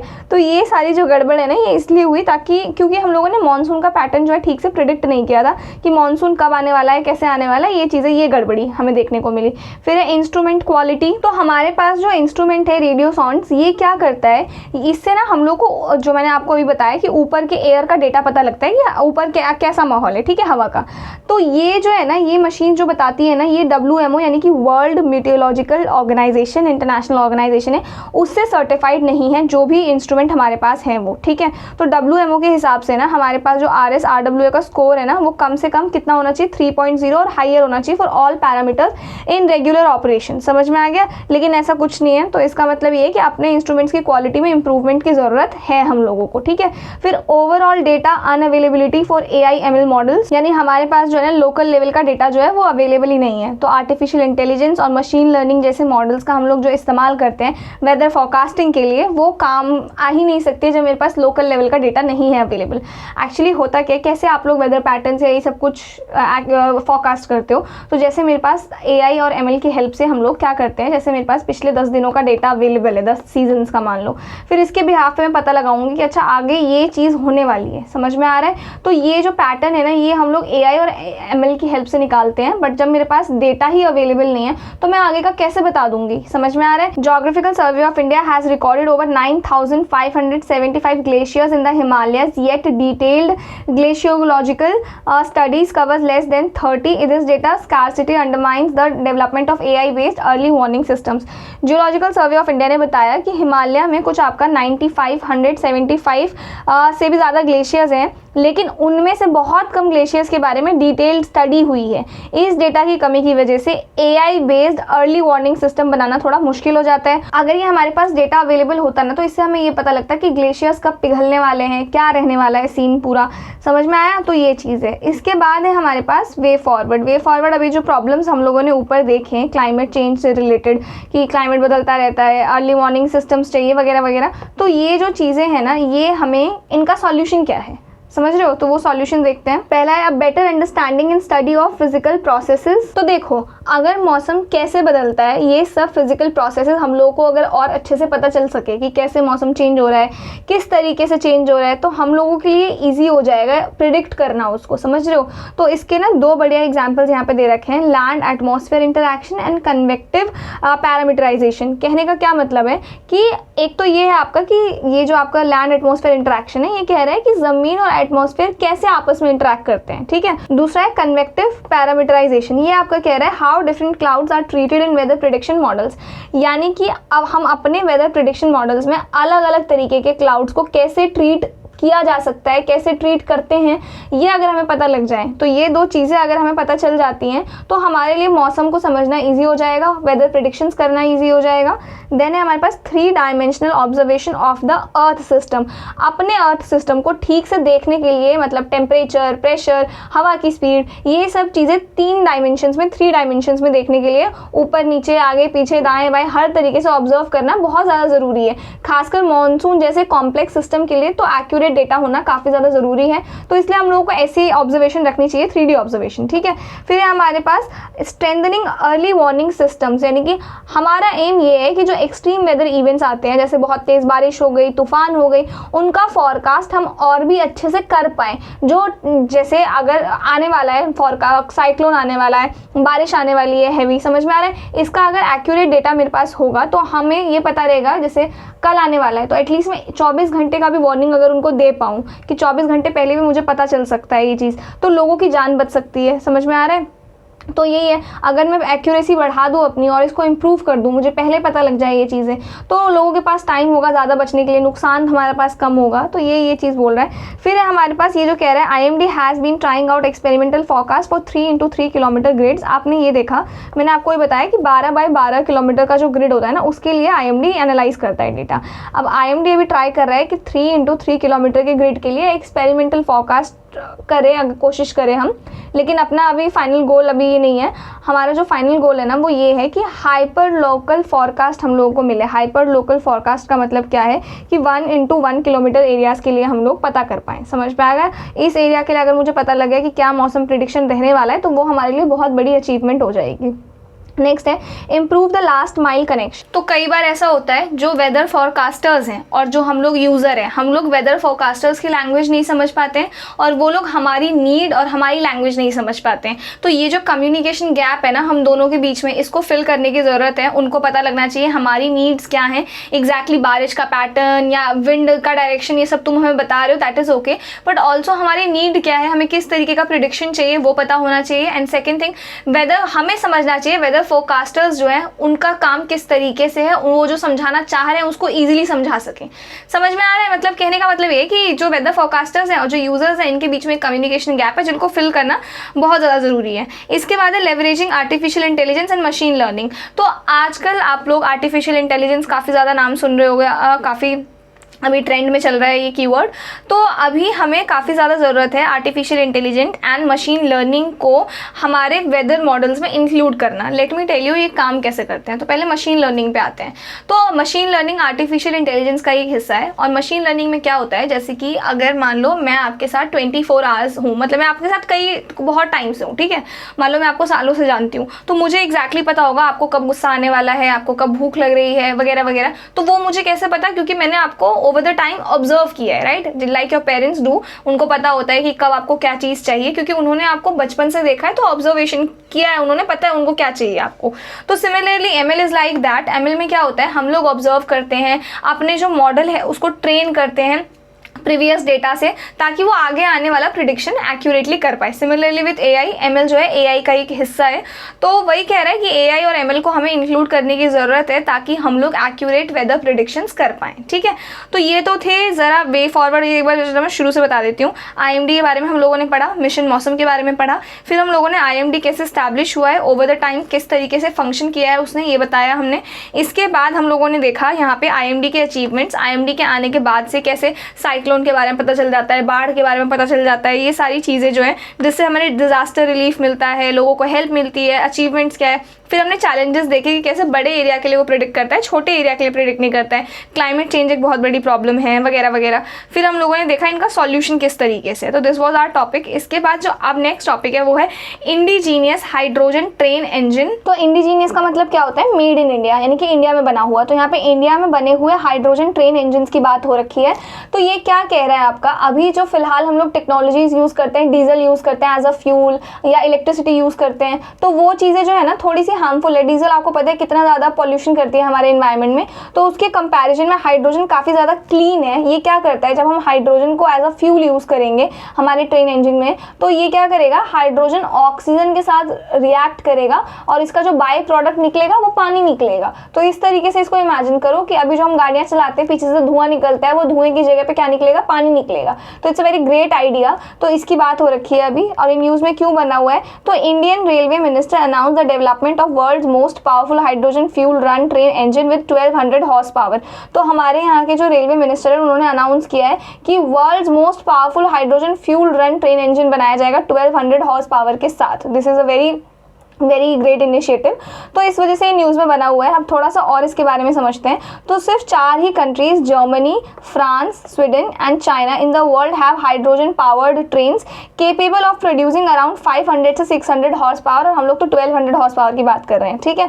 तो अभी ये सिर्फ 4 ही कंट्रीज है जहाँ पे ये चीज़ पॉसिबल है। All hydrogen powered rail vehicles whether large और small are characterised as hydrail. कहने का क्या मतलब है, जो भी हाइड्रोजन पावर्ड रेल व्हीकल्स हैं उनको हम लोग हाइड्रेल बोलते हैं। हाइड्रोजन प्लस रेल, हाइड्रेल बन गया, ठीक है। उनको हाइड्रेल बोलते हैं, चाहे वो बड़ा हो चाहे वो छोटा हो, किसी भी साइज़ का हो, उसको इसी कैटेगरी में डालेंगे। और अगर हम लोग हाइड्रोजन फ्यूल का यूज़ ट्रैक्शन मोटर्स के लिए कर रहे हैं, ट्रैक्शन मोटर्स का मतलब हो गया जो व्हील्स को घुमाते हैं, मतलब थोड़ा सा प्रेशर लगाते हैं, उसके लिए इस्तेमाल कर रहे हैं चलने के लिए, या फिर ऑक्सिलरी सिस्टम। ऑक्सिलरी सिस्टम का मतलब हो गया लाइट, एसी जो गाड़ियों के अंदर रहता है उसमें भी आपका फ्यूल बर्न होता है, ठीक है। तो उनके लिए उसके लिए भी अगर हम लोग हाइड्रोजन का इस्तेमाल कर रहे हैं, चाहे दोनों का, या तो गाड़ी को चलाने के लिए या तो गाड़ी के अंदर की फैसिलिटी एसी वगैरह का इस्तेमाल करने के लिए हाइड्रोजन का इस्तेमाल कर रहे हैं, दोनों में से कोई एक भी काम हो रहा है तब भी उसको हाइड्रेल बोलेंगे, और दोनों हो रहा है तब भी उसको हाइड्रेल बोलेंगे, ठीक है। They have considerable advantage over electric trains obviously. Now electric trains require expensive and complex infrastructure including overhead gantries to carry power cables, power substations which is not required in hydrail. समझ में आ गया। तो इसका जो बहुत बड़ा advantage ये है, इलेक्ट्रिक ट्रेन्स को चलाने के लिए ना बहुत ही एक्सपेंसिव और कॉम्प्लेक्स इंफ्रास्ट्रक्चर चाहिए। अब इसमें क्या होता है, ओवरहेड जैंट्रीज होती हैं, मतलब वो जो ऊपर आपने अगर मेट्रो वगैरह में ट्रैवल करते हो तो देखते हो वो वायर से अपनी सप्लाई लेता है, ठीक है। तो ये सब लगाने में ना बहुत खर्चा आ जाता है और ये सिस्टम थोड़ा कॉम्प्लिकेटेड हो जाता है। लेकिन हाइड्रेल में ये सब चीज़ों की ज़रूरत नहीं होगी, क्योंकि ट्रेन अपने अंदर ही हाइड्रोजन फ्यूल को कैरी कर रहा है, वहीं पावर जनरेट हो रहा है और फिर चल रहा है ट्रेन। तो ये जो पूरा सब का झंझट है ना वो नहीं झेलना पड़ेगा यहाँ पे, ठीक है। तो यही है। अब इसके बाद है, तो ये जो पूरा पावर सब स्टेशंस का झंझट है ना इलेक्ट्रिक के केस में, वो नहीं झेलना पड़ेगा हमको। इसके बाद है about India's indigenous hydrogen train. अब इसके बारे में समझते हैं। तो इनको डिज़ाइन किसने किया है, research design and standard organisation RDSO ने, लखनऊ में, ठीक है। Manufactured by integral coach factory, Chennai manufacturing coaches for the train. This is very important for your pre, ठीक है। बैकग्राउंड क्या है इसका, the ministry of railways government of India announce the hydrogen for heritage project in 2023। यानी कि ये जो train का आइडिया है ना, ये ऐसे ओवरनाइट नहीं आ गया है, ठीक है। ये अचानक से नहीं हुआ है, बल्कि ministry of railways government of India ने एक प्रोजेक्ट अनाउंस किया था 2023 में, जिसका नाम था हाइड्रोजन फॉर हेरिटेज। समझ में आया। तो ये जो इंडिजीनियस हाइड्रोजन ट्रेन है उसी प्रोजेक्ट का पार्ट है। साथ ही union budget 2023-24 announced and allotted funds for developing 35 hydrogen fuel cell trains. कहने का क्या मतलब है कि यूनियन बजट 2023-24 में इस प्रोजेक्ट के लिए अनाउंस किया था और फंड अलॉट किया था इस प्रोजेक्ट के लिए। और टोटल कितने ट्रेन्स के लिए फंड डेवलप किया था इन्होंने, 35 हाइड्रोजन फ्यूल सेल ट्रेन्स के लिए, ठीक है। तो ये बहुत बड़ा नंबर है। अब इंडिया इस टेक्नोलॉजी को लेकर काफ़ी ज़्यादा सीरियस है, ये चीज़ आपको पता चल रहा होगा। As part of this venture existing diesel electric multiple unit rakes will be retrofitted with green hydrogen fuel cells. कहने का क्या मतलब है कि इस प्रोजेक्ट का एक इंपॉर्टेंट पार्ट ये भी है कि जो एग्जिस्टिंग आपके diesel electric multiple unit rakes हैं उनको रेट्रोफिटेड किया जाएगा। रेट्रोफिटेड का मतलब है कि उनके जो पुराने डीजल इंजन हैं उनको हटाकर अब ये ग्रीन हाइड्रोजन फ्यूल सेल्स लगाए जाएंगे। ग्रीन हाइड्रोजन का मतलब है ये हाइड्रोजन एनवायरमेंट फ्रेंडली तरीके से प्रोड्यूस किया जाएगा, तो पुरानी ट्रेन्स को ही नए टेक्नोलॉजी के लिए अपग्रेड किया जाएगा। समझ में आ गया। एंड फाइनली ट्रायल रूट जिंद सोनीपत इन हरियाणा, यानी कि ट्रायल रूट इन ट्रेन्स को सबसे पहले कहाँ पर टेस्ट किया जाएगा, जिंद सोनीपत इन हरियाणा में टेस्ट किया जाएगा। समझ में आ गया। तो हो सकता है कि आपको ये ट्रेन सबसे पहले हरियाणा में चलती हुई दिखे एज अ ट्रायल रन, ठीक है। तो ये था आपका India indigenous hydrogen train. I hope आपको ये समझ में आया हो। इसके बाद है about hydrogen and its ecosystem. ये इंपॉर्टेंट है, इसको समझते हैं। Hydrogen is the simplest and most abundant element in the universe consisting of just 1 proton and 1 electron. तो hydrogen out of all the elements सबसे ज़्यादा मात्रा में, सबसे ज़्यादा अबंडेंस में कोई चीज़ अगर पाई जाती है तो वो है हाइड्रोजन। इसका मॉलिक्यूलर स्ट्रक्चर आपको पता होगा, H2 लिखते हैं हम लोग, तो डायटोमिक होता है, मीनिंग इट कंटेन्स 2 एटम्स। और केमिकल प्रॉपर्टीज हाईली रिएक्टिव होता है and combines with almost all elements to form binary compound called hydrides, can undergo oxidation हो सकता है, reduction हो सकता है इसमें, can lose an electron to form H plus proton और gain an electron to form H minus hydride ion, ठीक है। इसके बाद known for forming acids when combined with non metals, जैसे कि अगर क्लोरीन के साथ कर देंगे तो HCl हो जाएगा और हाइड्रोजन क्लोराइड, और अगर आपका सल्फर के साथ कर देंगे तो आपका H2S हो जाएगा। तो ये आपके एसिड्स फॉर्म कर देता है हाइड्रोजन जब भी नॉन मेटल्स के साथ रिएक्ट करता है। इसके बाद इसके आइसोटोप, आइसोटोप का मतलब होता है कि ये हाइड्रोजन के ही फॉर्म्स हैं, इनमें प्रोटॉन की जो वो है, प्रोटॉन सेम होते हैं इसमें, लेकिन न्यूट्रॉन्स जो है वो अलग होते हैं, ठीक है। तो वही है आइसोटॉप्स। इसमें 3 फॉर्म है इसके, प्रोटियम है, ड्यूटेरियम है एंड ट्रिटियम है। ये आपसे पूछा जा सकता है प्री में, ठीक है, तो ये आपको पता होना चाहिए। अब इसके बाद है types of hydrogen production method with green house footprint, very important topic, इसको देखते हैं। तो इसमें 3 चीज़ें पहले समझना है हमें, प्रोडक्शन बाय इलेक्ट्रिसिटी, और दूसरा है प्रोडक्शन वाया फॉसिल फ्यूल्स, और यहाँ पे है feed stock energy source, green house gas footprint. तो ये जो है आपका फीड स्टॉक एनर्जी सोर्स, इसका मतलब ये है कि हाइड्रोजन जो, देखो हाइड्रोजन जो है ना आपके कई तरीके के होते हैं, जैसे यहाँ पे देख रहे हो green hydrogen, pink hydrogen, yellow hydrogen, blue hydrogen, turquoise hydrogen and so on. और इनको बनाने के डिफरेंट मेथड्स हैं, किन मेथड से इन हाइड्रोजन को बनाया जाता है। अब आपको मैंने बता दिया ऑलरेडी कि हाइड्रोजन कितना ज़्यादा इंपॉर्टेंट और कितना अच्छा है, राइट। तो अगर हाइड्रोजन हमें बनाने में, अब हाइड्रोजन है तो यानी कि हाइड्रोजन हमें बहुत ज़्यादा बनाना चाहिए, राइट। तो वो बनाने में क्या प्रोसेस यूज़ होता है, किस तरीके से बनता है और किस तरीके से उसको हम लोग ऐसे आइडेंटिफाई करते हैं डिफरेंट कैटेगरीज में, ये देखते हैं, ठीक है। तो पहला यहाँ पे जो है फीड स्टॉक एनर्जी सोर्स, इसका मतलब है कि हाइड्रोजन बनने के लिए एग्जैक्टली क्या रॉ मटेरियल या क्या एनर्जी, क्या चीज़ आप यूज़ कर रहे हो, राइट। जैसे ग्रीन हाइड्रोजन बन रहा है तो वो किस चीज़ से बन रहा है, पिंक हाइड्रोजन बन रहा है तो किस चीज़ से बन रहा है, वो चीज़। इसके बाद है ग्रीन हाउस गैस फुटप्रिंट, यानी कि जो हाइड्रोजन बनाने का प्रोसेस है उसमें कितना ग्रीन हाउस गैस निकल रहा है। अगर ग्रीन हाइड्रोजन बन रहा है तो वो किस चीज़ से बन रहा है, और जिस चीज़ से बन रहा है बनने के बाद क्या वो पॉल्यूशन तो नहीं कर रहा, क्या चीज़ एमिट कर रहा है वो, राइट। अगर मुझे हाइड्रोजन बनाने में इतना पॉल्यूशन रिलीज करना पड़ रहा है जितना नॉर्मल डीजल बर्निंग से नहीं होता, तो वो तो सही नहीं है ना बनाना, राइट। तो वो सारी चीज़ें हैं, और ये उन्हीं कैटेगरी में है कि ग्रीन हाउस गैस निकल रहा है, नहीं निकल रहा है तो मिनिमम निकल रहा है, मीडियम तो मीडियम, लो तो लो, उस कैटेगरी में इसको डिवाइड कर दिया है। देन है हमारे पास प्रोडक्शन बाय इलेक्ट्रिसिटी, हाइड्रोजन बनाने के लिए कौन सी टेक्नोलॉजी का यूज़ कर रहे हैं हम, इलेक्ट्रिसिटी का यूज़ कर रहे हैं या फिर फॉसिल फ्यूल्स का यूज़ कर रहे हैं, और अगर फॉसिल फ्यूल्स का यूज़ कर रहे हैं तो कौन सी टेक्नोलॉजी का, कौन सा मेथड है जो इस्तेमाल कर रहे हैं, ठीक है। तो इसको समझते हैं। तो पहला है हमारे पास ग्रीन हाइड्रोजन। ग्रीन हाइड्रोजन ये जो है आपका रिन्यूएबल बेस का मतलब है कि ये सोलर पावर, विंड पावर जैसी क्लीन एनर्जीज को यूज़ करके ये बनता है, ठीक है। और इसको बनाने में बहुत ही कम, मतलब ना के बराबर ग्रीन हाउस गैस निकलता है, तो which is very good thing. तो ग्रीन हाइड्रोजन आपका सेफ है, पता तो चल ही गया होगा। अब इसके बाद है हमारे पास पिंक हाइड्रोजन। पिंक हाइड्रोजन बनाने के लिए हमको क्या चाहिए, न्यूक्लियर एनर्जी से जो इलेक्ट्रिसिटी बनती है ना उसको यूज़ करके पिंक हाइड्रोजन को बनाया जाता है। सिमिलरली इसमें भी minimal green house gas footprint है, तो ये भी अच्छा है हमारे लिए। देन है हमारे पास येलो हाइड्रोजन। येलो हाइड्रोजन बनाने के लिए हमें मिक्स्ड ओरिजिन ग्रिड एनर्जी, इसका मतलब है कि उस इलेक्ट्रिसिटी से बनाया जाता है जो पावर ग्रिड में अवेलेबल है, और उस ग्रिड में डिफरेंट सोर्सेज से इलेक्ट्रिसिटी आती है जिसमें फॉसिल फ्यूल्स भी आपका शामिल हो सकते हैं, ठीक है। और इसमें आपकी ग्रीन हाउस गैस थोड़ी सी निकलती है, मीडियम। देन है हमारे पास ब्लू हाइड्रोजन। ब्लू हाइड्रोजन जो है आपका नेचुरल गैस और कोल से बनता है, और इसमें एकदम लो, बहुत ना के बराबर एकदम ग्रीन हाउस गैस निकलती है। इसके बाद है turquoise hydrogen. Turquoise hydrogen again natural gas से इसको बनाया जाता है। Medium to low solid carbon as by product. कहने का मतलब क्या है, इस प्रोसेस में नेचुरल गैस को हीट किया जाता है बिना ऑक्सीजन के, जिससे हाइड्रोजन और सॉलिड कार्बन बन जाता है, ठीक है। अगर ये प्रोसेस एफिशिएंटली हो तो ग्रीन हाउस गैस एमिशन बहुत कम होता है, और बाय प्रोडक्ट आपका सॉलिड कार्बन होता है जिसको स्टोर किया जा सकता है। क्लियर है ये चीज़। इसके बाद है हमारे पास next grey hydrogen. Grey hydrogen भी अगेन नेचुरल गैस से है, और मीडियम इसमें गैस एमिट होता है, ठीक है।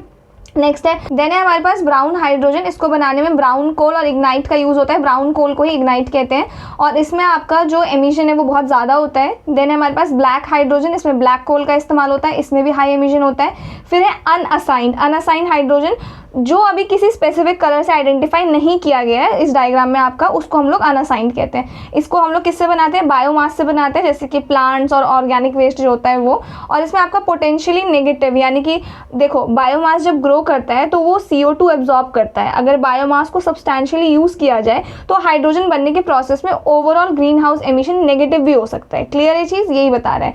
अब ऊपर का जो मैंने आपको ये 3 बता दिए, इसको बनाने के लिए हम लोग इलेक्ट्रोलाइसिस यानी कि इलेक्ट्रिसिटी का यूज़ करते हैं। टेक्नोलॉजी, और ये आपका फॉसिल फ्यूल से बनता है इन टेक्नोलॉजी से। जैसे आपका ब्लू हाइड्रोजन है, ये आपका ऑटोथर्मल रिफॉर्मिंग, स्टीम मीथेन रिफॉर्मिंग और कोल गैसिफिकेशन प्लस CSS इस प्रोसेस से बनता है। ये आपका पेरिलोलाइसिस से बनता है, और ये वाला आपका ऑटोथर्मल रिफॉर्मिंग और स्टीम मीथेन रिफॉर्मिंग से बनता है। ये आपका कोल गैसिफिकेशन से बनता है, ये भी कोल गैसिफिकेशन से बनता है, और ये भी आपका बायोमास गैसिफिकेशन प्लस CSS, ये मैंने बता दिया, इससे बनता है। ठीक है, तो दिस इज़ वेरी इंपॉर्टेंट। ये आपसे पूछा भी है, एक दो बार आया है ग्रीन हाइड्रोजन ब्राउन हाइड्रोजन से रिलेटेड, इसलिए आपको ये पता होना चाहिए और ये आइसोटोप्स पता होना चाहिए। ठीक है, इसके बाद आ जाओ यहाँ पे global initiatives for hydrogen production. अब ग्लोबली क्या स्टेप्स लिए गए हैं हाइड्रोजन के प्रोडक्शन को बढ़ाने के लिए, ये देखना है। तो बेसिकली वर्ल्ड बैंक ने आपका ये इनिशिएटिव शुरू किया है, जहाँ पर ये लोग चाहते हैं कि जो डेवलपिंग कंट्रीज़ हैं वो रिन्यूएबल एनर्जीज, जैसे आपका सोलर एनर्जी हो गया, विंड पावर हो गया, इनको यूज़ करके क्लीन हाइड्रोजन बनाएं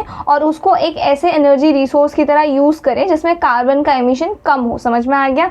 तो ये फिलहाल टारगेट है इनका, और ये 10 गीगावाट क्लीन हाइड्रोजन इनिशिएटिव इसको बोला गया है, ताकि आप लोग 10 गीगावाट मतलब इतना हाइड्रोजन प्रोडक्शन कैपेसिटी बनाने में बनाओ जिसमें वर्ल्ड बैंक आपकी हेल्प करेगा। ठीक है, देन है हमारे पास the clean energy ministerial CEM। तो ये आपका एक international clean energy leadership platform है, मतलब ये एक ऐसा ग्रुप है जिसमें डिफरेंट कंट्रीज़ के लीडर्स मिलकर क्लीन एनर्जी को आगे बढ़ाने के लिए बात करते हैं और प्लान्स बनाते हैं। ठीक है, तो इनका मेन काम है to drive international collaboration on policies to accelerate the commercial deployment of hydrogen fuels. मतलब कि ये लोग चाहते हैं कि अलग अलग कंट्रीज साथ में काम करें और ऐसी पॉलिसीज़ बनाएं जिससे हाइड्रोजन फ्यूल्स का बिजनेस बढ़े और जल्दी से बढ़े। ठीक है, ये है। और इसी CEM के अंडर एक और स्पेसिफिक इनिशिएटिव है जिसका नाम है the clean energy ministerial hydrogen initiative H2I। इसका क्या मतलब है आपका?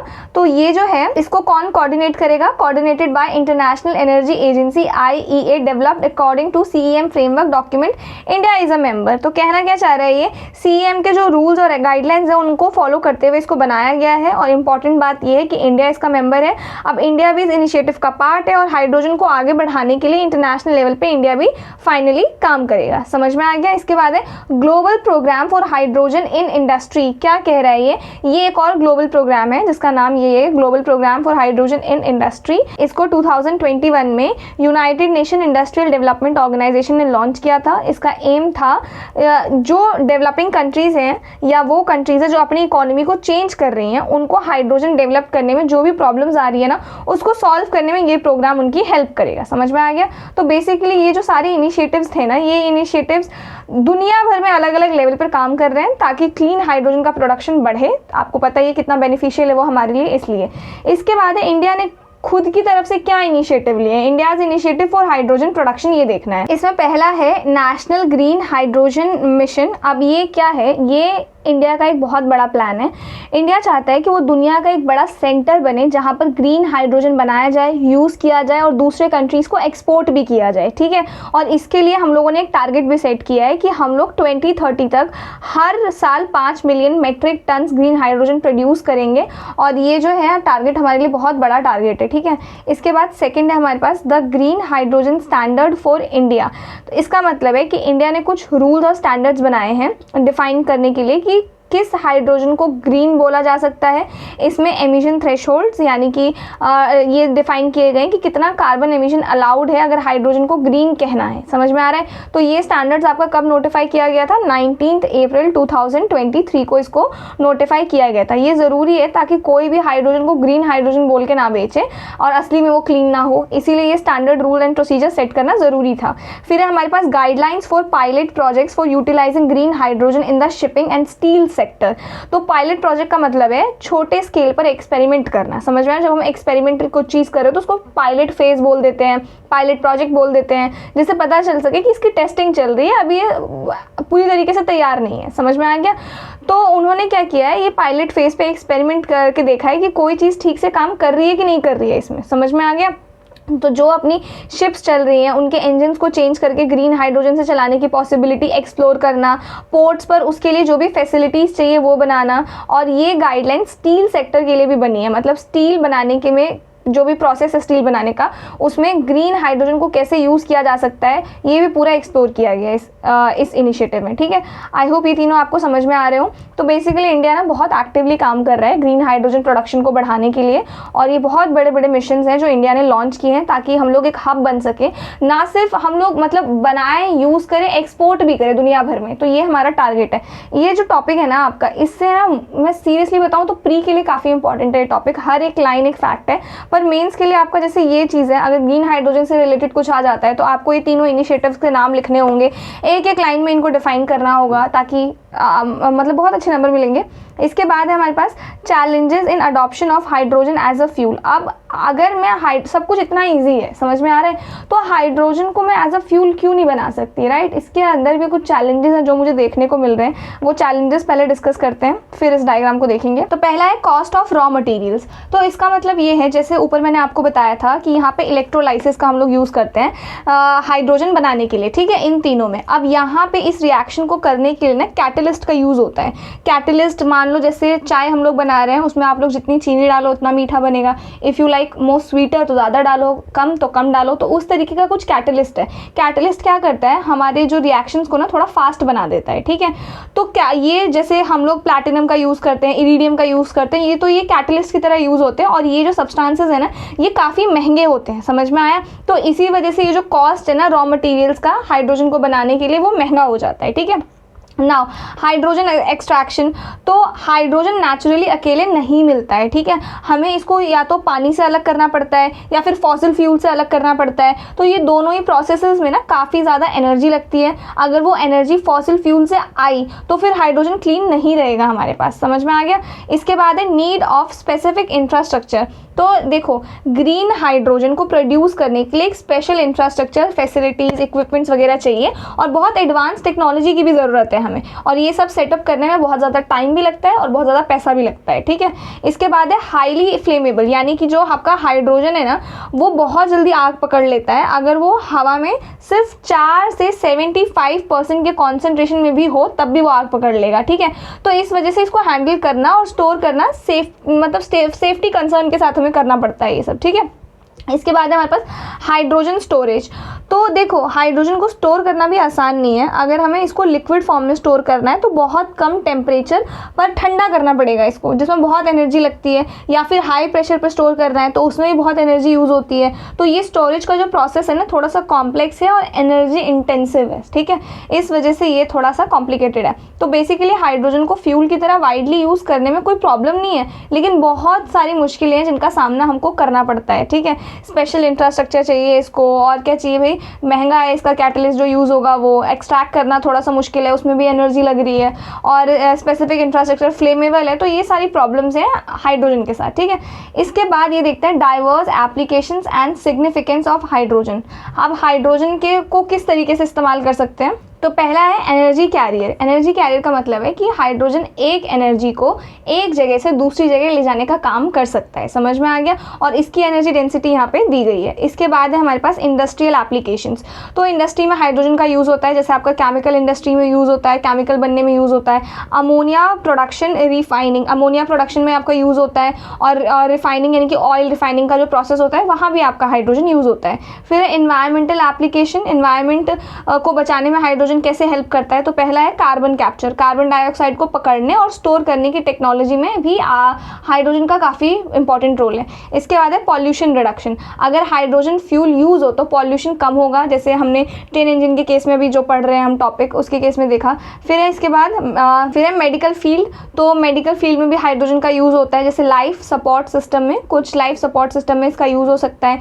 एंटीऑक्सीडेंट थेरेपीज़ में तो ये एंटीऑक्सीडेंट्स की तरह भी काम कर सकते हैं और मेडिकल ट्रीटमेंट में हेल्प कर सकते हैं, ठीक है। नेक्स्ट है हमारे पास साइंटिफिक रिसर्च। तो कंपाउंड सिंथेसिस, तो साइंटिफिक रिसर्च में भी हाइड्रोजन का इस्तेमाल होता है, नए कंपाउंड्स को बनाने में इसका यूज़ होता है। फिर एक green transport, hydrogen powered rail, यानी कि हाइड्रोजन से चलने वाली रेल, और मॉड्यूलर फ्यूल सेल सिस्टम, अलग अलग व्हीकल्स में फ्यूल सेल यूज़ करके पावर जनरेट करना। तो ये हम डिस्कस कर ही रहे थे कि ट्रांसपोर्टेशन में हमें जो चाहिए। इसके बाद है स्पेस एक्सप्लोरेशन। तो स्पेस में भी हाइड्रोजन का बहुत यूज़ है, जैसे कि स्पेस शटल्स, तो स्पेस शटल्स में फ्यूल की तरह काम कर सकता है आपका हाइड्रोजन। देन है इसरोज क्रायोजेनिक इंजन्स। तो यहाँ पे तो इसरो के क्रायोजेनिक इंजन्स जो बहुत कम टेम्परेचर पर काम करते हैं, वहाँ भी आपका हाइड्रोजन यूज़ होता है। देन है nuclear power heavy water moderator. तो हैवी वाटर जिसमें ड्यूटेरियम होता है, जो हाइड्रोजन का एक आइसोटोप है, मैंने आपको यहाँ पे अभी ऊपर बताया था, ये रहा आइसोटोप होता है, वो न्यूक्लियर रिएक्टर्स में मॉडरेटर की तरह काम करता है। ठीक है, तो ये जो आपका पूरा डायग्राम है ना, ये दिखा रहा है कि हाइड्रोजन सिर्फ ट्रेन्स में ही नहीं चलता, बल्कि industry, environment, medical field, scientific research, green transport, space exploration और न्यूक्लियर पावर की तरह भी काम करता है। समझ में आया? इसके बाद है हमारे पास वे फॉरवर्ड। अब जो हमने प्रॉब्लम्स देखी, उनका कैसे सॉल्यूशन हम निकाल सकते हैं वो देखते हैं। पहला है गवर्नमेंट सपोर्ट एंड इंसेंटिव्स। तो गवर्नमेंट को ना क्या करना चाहिए, हाइड्रोजन सेक्टर को ना बूस्ट करना चाहिए, इंसेंटिव्स देने चाहिए। ठीक है, उसमें इन्वेस्टमेंट करना चाहिए, क्योंकि गवर्नमेंट अगर इन्वेस्ट करेगी, ये दिखाएगी गवर्नमेंट कि देखो ये सेक्टर काफ़ी सेफ है, आप लोग यहाँ पे इन्वेस्ट कर सकते हो, तो प्राइवेट इन्वेस्टर्स भी वहाँ पे इन्वेस्ट करेंगे, तो ऑटोमेटिकली वो सेक्टर क्या होगा, ग्रो करेगा। वही बात है यहाँ पे। फिर जनरेट डिमांड फॉर प्रोडक्शन। आपको अगर याद हो, जब इलेक्ट्रिक व्हीकल्स आए थे तो गवर्नमेंट ये स्कीम्स लेके आई थी, PM ई-ड्राइव स्कीम, जिससे लोग इलेक्ट्रिक व्हीकल्स का इस्तेमाल करें। समझ में आया? तो डीजल से हमें इलेक्ट्रिक पे शिफ्ट होता हुआ दिखा था। अब सिमिलरली हमें चाहिए कि अगर हाइड्रोजन एज अ फ्यूल लोग यूज़ करें, तो गवर्नमेंट ऐसी कोई स्कीम लेके आए जिससे लोग अब हाइड्रोजन फ्यूल पे स्विच करें। जिससे क्या होगा, लोग स्विच करेंगे तो उसकी डिमांड बढ़ेगी तो लोग प्रोडक्शन बढ़ेगी हाइड्रोजन की। इसके बाद है scale up renewable energy capacity. वही बात है, अगर गवर्नमेंट को चाहिए, देखो मैं एक चीज़ बताती हूँ, हाइड्रोजन का हमने देखा कि हाइड्रोजन बनाना इज ठीक है सब कुछ, लेकिन थोड़ा कॉस्टली है, राइट। लेकिन अगर प्रोडक्शन बढ़ेगा तो हो सकता है प्रोडक्शन के बढ़ने से थोड़ा सा कॉस्ट एफिशिएंट हो जाए, कॉस्ट कम हो जाए। ठीक है, तो इसलिए हमें इन सेक्टर्स में ना नीड डालनी पड़ेगी कि आप लोग अब हाइड्रोजन फ्यूल पे शिफ्ट करो। क्लियर है ये चीज़? और इसलिए गवर्नमेंट ने क्या कर रखा है, ये अब green hydrogen production necessities significant renewable energy capacity. This mission aims for associate renewable energy capacity addition of 125 gigawatt तक कैपेसिटी बढ़ा दिया, वहाँ का प्रोडक्शन करना है। ठीक है, इसके बाद है हमारे पास ग्लोबल कोलैबोरेशन। तो इंडिया ने सितंबर 2023 में सऊदी अरेबिया के साथ एक मेमोरेंडम ऑफ अंडरस्टैंडिंग साइन किया है for cooperation in field of green hydrogen and ammonia setup capacities. तो मतलब दोनों ही कंट्रीज आपस में एक दूसरे की हेल्प करेगी, ग्रीन हाइड्रोजन को प्रमोट करेगी वगैरह वगैरह। तो हमें ना सऊदी अरेबिया के साथ जैसे हमने MOU साइन किया है, ऐसे डिफरेंट कंट्रीज के साथ मेमोरेंडम ऑफ अंडरस्टैंडिंग साइन करने की ज़रूरत है। समझ में आ गया? तो इन सब से क्या होगा, हमारा जो ये ग्रीन हाइड्रोजन वाला सेक्टर है ना, इसको काफ़ी ज़्यादा बूम होगा, ये काफ़ी पुश मिलेगा इसको। इसके बाद है हमारे पास, कुछ छूटा तो नहीं, ये डायग्राम हो गया एंड ये भी हम लोगों ने डिस्कस कर लिया ऑलमोस्ट, तो नहीं कुछ नहीं छूटा है। अब इसके बाद हमारे पास सेकेंड लास्ट टॉपिक जो कि है thermal power plants and sulphur dioxide. सबसे पहले बात करते हैं सल्फर डाइऑक्साइड की। तो सल्फर डाइऑक्साइड ये आपका मतलब बहुत बेकार गैस है, ये हमारे इन्वायरमेंट को पॉल्यूट करती है, एयर पॉल्यूशन कॉज करती है। साथ ही ये जो गैस है ना आपका, ये कलरलेस होती है और बहुत ही ज़्यादा इरिटेटिंग और पंजेंट स्मेल होती है इसकी। और ये बनती कैसे है, ये ज़्यादातर तब बनता है जब ऐसे फ्यूल्स को बर्न किया जाता है जिसमें आपका सल्फर ऑलरेडी प्रेजेंट होता है। ठीक है, तो सबसे बड़ा जो रिसोर्स है ना इसका, जिससे सल्फर डाइऑक्साइड बनता है, वो थर्मल पावर प्लांट्स की वजह से ही बनता है। क्योंकि थर्मल पावर प्लांट्स में हम लोग जो कोल वगैरह यूज़ करते हैं उसमें अक्सर सल्फर होता है। जब वो कोयला जलता है तो सल्फर हवा के ऑक्सीजन के साथ रिएक्ट करके सल्फर डाइऑक्साइड बना देता है। ठीक है, और इसके अलावा ये वॉल्केनोज से भी नेचुरली निकलता है, और कुछ इंडस्ट्रियल प्रोसेसेस जैसे आपका क्या कहते हैं मेटल स्मेल्टिंग जो होता है, ऑयल रिफाइनिंग वगैरह जो होता है, उससे भी ये निकलता है। ठीक है, अब बात करते हैं थर्मल पावर प्लांट्स की। तो थर्मल पावर प्लांट्स क्या है, तो थर्मल पावर प्लांट्स ना, इसको ऐसे समझो कि ये बड़े बड़े फैक्ट्रीज हैं जहाँ पे आपका इलेक्ट्रिसिटी बनाई जाती है। ठीक है, तो इन प्लांट्स में हीट यूज़ की जाती है पानी को गर्म करने के लिए, और जब पानी आपका गर्म होके स्टीम यानी कि भाप बनता है ना, तो उस भाप की पावर से बड़े बड़े जो टर्बाइंस होते हैं ना, वो घुमाए जाते हैं, और ये टर्बाइंस फिर जनरेटर्स से कनेक्ट किए जाते हैं और फिर आपका इलेक्ट्रिसिटी प्रोड्यूस होता है। ठीक है, अब ये जो हीट है, ये हीट कैसे आती है, तो यूजुअली थर्मल पावर प्लांट्स में कोल, नेचुरल गैस या फिर ऑयल जैसे फ्यूल्स को बर्न किया जाता है। जब ये फ्यूल्स मतलब जलते हैं तो बहुत ज़्यादा हीट प्रोड्यूस होती है, और उसी हीट से पानी आपका स्टीम होता है, और उसी स्टीम से आपका ये पूरा इलेक्ट्रिसिटी जनरेट होता है। ठीक है, तो basically thermal power plants heat energy को यूज़ करके इलेक्ट्रिसिटी बनाते हैं, और थर्मल पावर प्लांट्स की वजह से ही सल्फर डाइऑक्साइड भी बनते हैं एक तरीके से, ऐसा समझ लो। समझ में आ गया? इसलिए थर्मल पावर प्लांट्स को रेगुलेशंस फॉलो करने पड़ते हैं ताकि वो सल्फर डाइऑक्साइड का एमिशन कम करें, स्पेशल इक्विपमेंट्स यूज़ करें और मतलब कोशिश करें जितना कम से कम एमिट हो सके सल्फर डाइऑक्साइड, उतना हमारे एनवायरनमेंट के लिए अच्छा है। Sulphur dioxide is not good for our environment. ठीक है, आई होप ये क्लियर होगा। तो अब बात करते हैं न्यूज़ में क्यों बना हुआ है। तो गवर्नमेंट ने ना क्या किया है, कुछ रूल्स एंड रेगुलेशन सेट किए हैं कि थर्मल पावर प्लांट्स इतना ही सल्फर डाइऑक्साइड एयर में रिलीज कर सकते हैं। समझ में आ रहा है? उससे ज़्यादा नहीं कर सकते। क्यों? ताकि अगर उससे ज़्यादा करेंगे तो एयर पॉल्यूशन हो जाएगा, राइट। तो उस चीज़ से बचने के लिए गवर्नमेंट ने कुछ रूल्स एंड रेगुलेशंस बना रखे हैं कि आप ना इतना ही एयर में रिलीज कर सकते हो सल्फर डाइऑक्साइड, उससे ज़्यादा आप रिलीज नहीं कर सकते हो। ठीक है, लेकिन बहुत सारे थर्मल पावर प्लांट्स अभी तक उन रूल्स को पूरा नहीं कर पा रहे हैं। समझ में आ रहा है? उनको अपने प्लांट्स में ऐसे इक्विपमेंट्स लगाने पड़ते हैं जो सल्फर डाइऑक्साइड को धुएं में से निकाल सके। समझ में आ गया? तो वो बेसिकली वो जो होगा फिर वो हार्मफुल नहीं होगा। ठीक है, और ये कैसे करते हैं, तो ये टेक्नोलॉजीज होती हैं तो उनका यूज़ करके ये लोग कर लेते हैं। अब ये जो इक्विपमेंट जो टेक्नोलॉजीज लगती है ना, जिससे हम धुएं में से सल्फर डाइऑक्साइड हटा देते हैं फिर उसको हवा में रिलीज करते हैं, वो टेक्नोलॉजीज थोड़ी कॉस्टली होती हैं। ठीक है, तो इसीलिए जब जब गवर्नमेंट ने उनको बोला है तो उन्होंने और टाइम पीरियड मांगा है कि हमें एक बार और टाइम दे दो, हमें थोड़ा और टाइम चाहिए मशीन सेटअप करने के लिए। ठीक है, तो ये 4th टाइम है जब उनका टाइम पीरियड बढ़ा दिया गया है और इसी वजह से ये न्यूज़ में बना हुआ है। तो union ministry of environment, forest and climate change has issued 4th extension for thermal power plants. चौथी बार ये किया गया है ताकि वो लोग सल्फर डाइऑक्साइड को धुएं से पहले ही ट्रीट कर दें, फिर जाके धुआं रिलीज करें एनवायरनमेंट में, जिससे एयर पॉल्यूशन ना हो। ठीक है, नाउ इसको थोड़ा सा और डिटेल में समझते हैं। तो ये आपका वही कह रहा है एक्सटेंशन फ्रॉम 2022 नोटिफिकेशन डेडलाइन। तो क्या हुआ, 2022 में इन्होंने एक नोटिफिकेशन निकाला जिसमें इन लोगों का टाइम पीरियड एक्सटेंड कर दिया गया कि आप लोगों के पास टाइम है, अब आप लोग क्या करो, FGD ये टेक्नोलॉजी इंस्टॉल करो। FGD क्या है? Fuel gas desulphurisation. इससे क्या होता है कि जो भी धुआं है उसमें से सल्फर डाइऑक्साइड आप लोग हटा लेते हो, फिर उस धुएं को ट्रीट करके आप लोग एनवायरनमेंट में भेज रहे हो। तो बेसिकली एनवायरनमेंट पॉल्यूट नहीं हो रहा है। तो ये सिस्टम बोला था इंस्टॉल करने के लिए। अब क्योंकि ये एक्सपेंसिव है, थोड़ा टाइम लेता है, तो वो कंपनीज अपना मांग रहे हैं कि नहीं हमें और टाइम दो, और टाइम दो। तो 2022 में एक नोटिफिकेशन आया था जिसमें उन्होंने थर्मल पावर प्लांट्स को बंद नहीं होने दिया, बल्कि उन्होंने बोला कि ठीक है आप लोग और टाइम ले लो, आपके पास टाइम है इस चीज़ को फॉलो करने के लिए। ठीक है, अब इन लोगों ने क्या किया, आपके जो थर्मल पावर प्लांट्स है ना उनको कुछ कैटेगरीज में, तो उसी के बेसिस पे इन लोगों ने कैटेगरीज में डिवाइड करके इनको क्या कर दिया, कैटेगरी ए वालों को 2024 तक की डेडलाइन, कैटेगरी बी वालों को 2025, कैटेगरी सी वालों को 2026 तक की डेडलाइन दी थी। समझ में आ गया? लेकिन अब जो न्यू कंप्लायंस रूल है, ये तो 2022 वाला था, अब जो न्यू कंप्लायंस रूल है इन्होंने क्या किया, इस टाइम पीरियड को बढ़ा दिया गया है। तो कैटेगरी जो ए वाला है उसके लिए उन्होंने अब डेडलाइन बढ़ा के 31 दिसंबर 2027 कर दिया है, बी वालों के लिए 2028 कर दिया है, सी वालों के लिए 2029 कर दिया है for installing fuel gas desulphurisation systems in TPP। समझ में आ गया? The fuel gas desulfurization plants remove sulfur dioxide from fuel gas produced by boilers, furnaces and other sources. समझ में आ गया होगा आपको ये। इसके बाद कैटेगरी ए में कौन से आते हैं आपके, तो कैटेगरी ए में वो प्लांट्स हैं जो दिल्ली NCR के 10 किलोमीटर के अंदर हैं या फिर ऐसी सिटीज़ के 10 किलोमीटर के अंदर है जिनकी पॉपुलेशन 1 मिलियन से ज़्यादा है। समझ में आ गया? तो इन एरियाज में पॉपुलेशन ज़्यादा होने की वजह से इनको पहले कंप्लाई करना था, लेकिन अब इनको और ज़्यादा टाइम मिल गया है। इसके बाद कैटेगरी बी की अगर मैं बात करूँ तो कैटेगरी बी में वो प्लांट्स हैं जो ऐसे एरियाज़ के 10 किलोमीटर के अंदर हैं जो क्रिटिकली पॉल्यूटेड एरियाज़ हैं या फिर नॉन अटेनमेंट सिटीज़ हैं। क्लियर है ये चीज़? फिर कैटेगरी सी की बात करूँ तो इसमें इन दोनों में जो नहीं आ रहा है वो इसके अंदर आ जाएगा, include all remaining plants. Clear है? इसके बाद जेनेसिस शुरुआत देखते हैं कैसे हुई।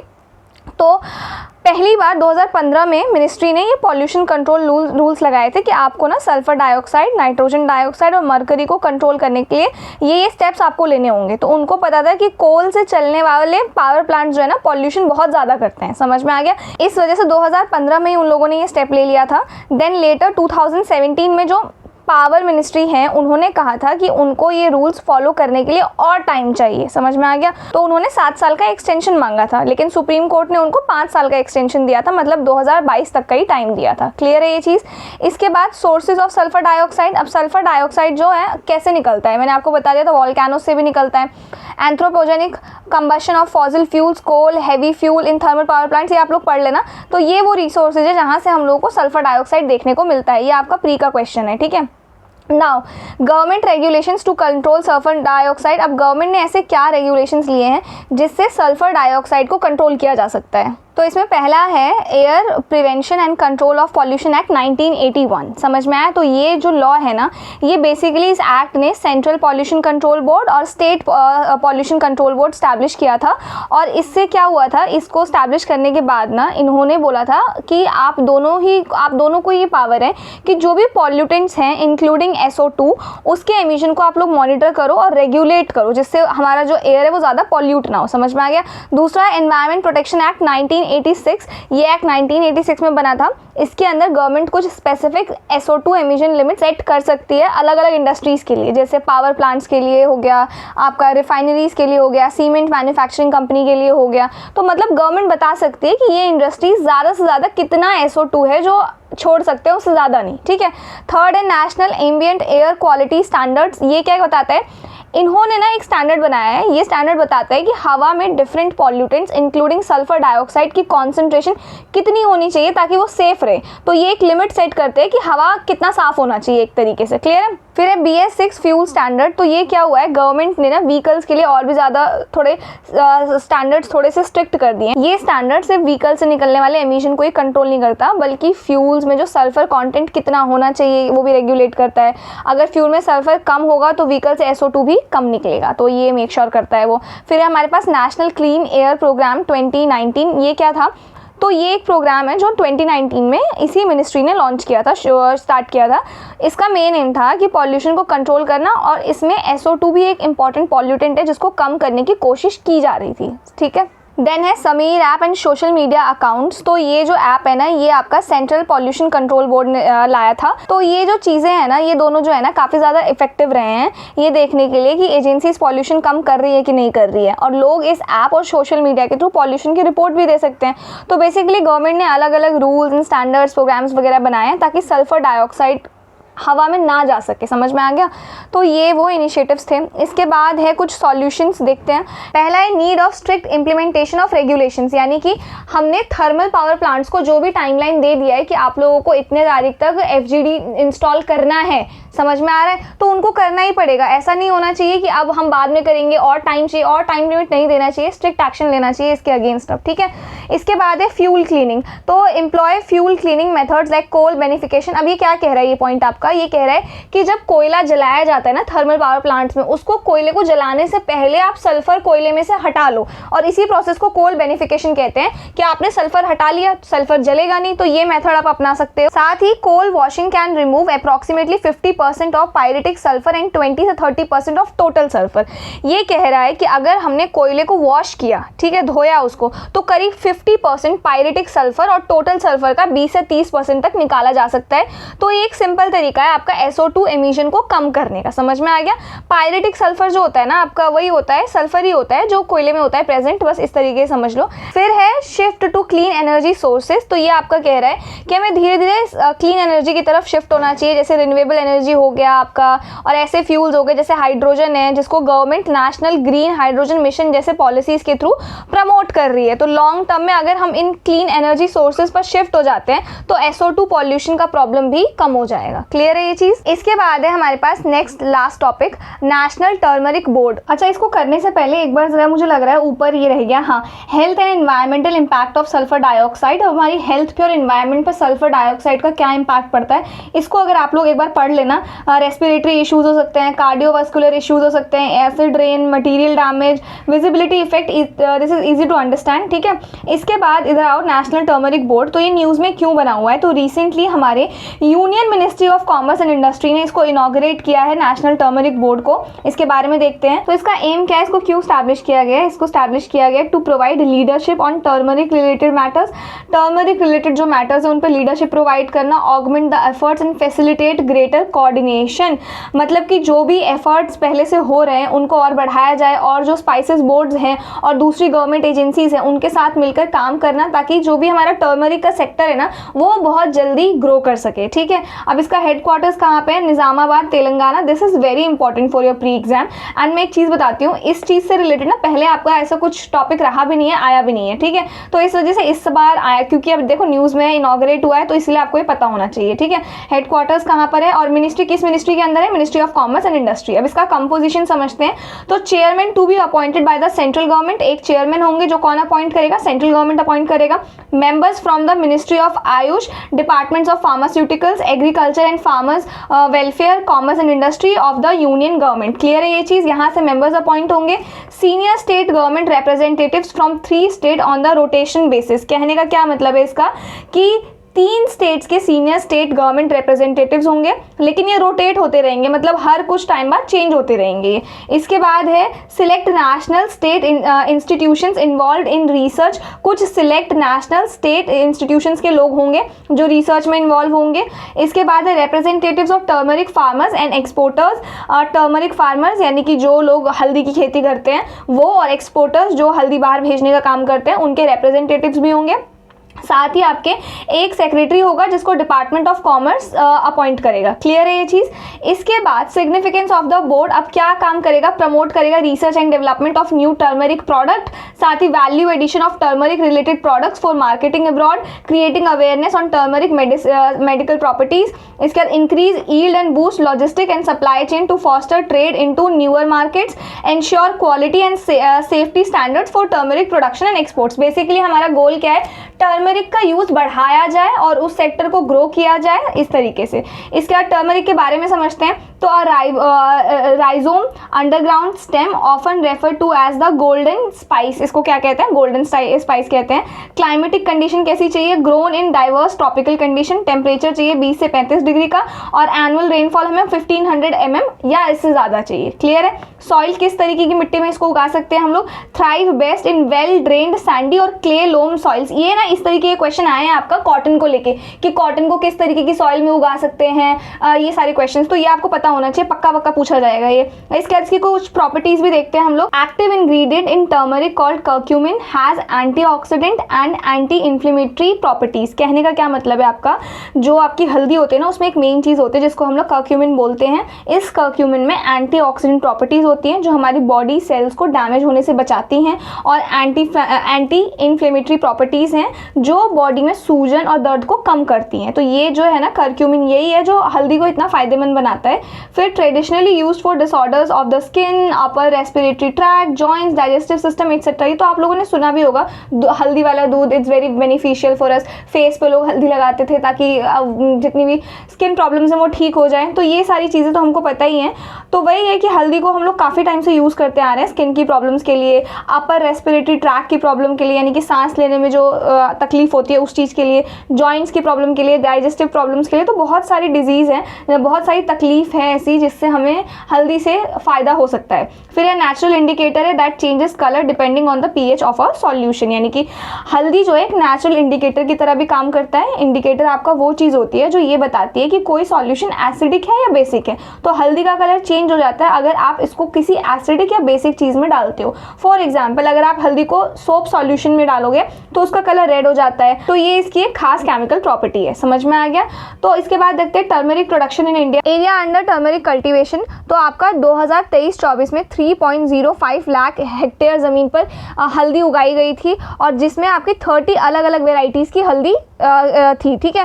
फिर प्रोडक्शन की अगर बात करूँ तो 70% ग्लोबली जो है जितना हल्दी प्रोड्यूस होता है उसका 70% सिर्फ और सिर्फ इंडिया में प्रोड्यूस किया जाता है, जिसमें से तेलंगाना, महाराष्ट्र, तमिलनाडु, आंध्र प्रदेश जो है आपका 63.4% तक कंट्रीब्यूट करते हैं। तो अगर आप लोगों ने एक बार भी यूपीएससी के प्रीवियस ईयर पेपर्स उठा के देखे हैं प्रीलिम्स के, तो आपको आइडिया लग गया होगा ये जो कितना इंपॉर्टेंट पॉइंट है ये, क्योंकि हमने पहले भी देखा है वीट, राइस, बार्ले और पता नहीं क्या क्या इनके बारे में आया हुआ है पहले कि ये स्टेट्स जो है वो टॉप प्रोड्यूसिंग है वीट पे, टॉप प्रोड्यूसिंग है राइस के, टॉप प्रोड्यूसिंग है इस चीज़ के उस चीज़ के।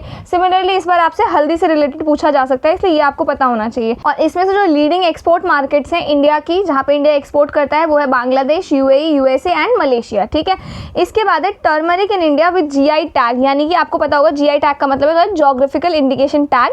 ये टैग किसी प्रोडक्ट को दिया जाता है अगर वो किसी स्पेसिफिक एरिया में काफ़ी यूनिक है, काफ़ी यूनिकली उसको पैदा किया जाता है, उसकी क्वालिटी, उसकी रेप्यूटेशन वगैरह उस एरिया से जुड़ी होती है, तो इसीलिए हम लोग बोल देते हैं कि जीआई टैग है। जैसे ये वो रीजन्स है महाराष्ट्र, तमिलनाडु एंड मेघालय, और इन रीजन्स में जिन टर्मरिक कैटेगरीज को जीआई टैग मिला हुआ है उनके नाम है।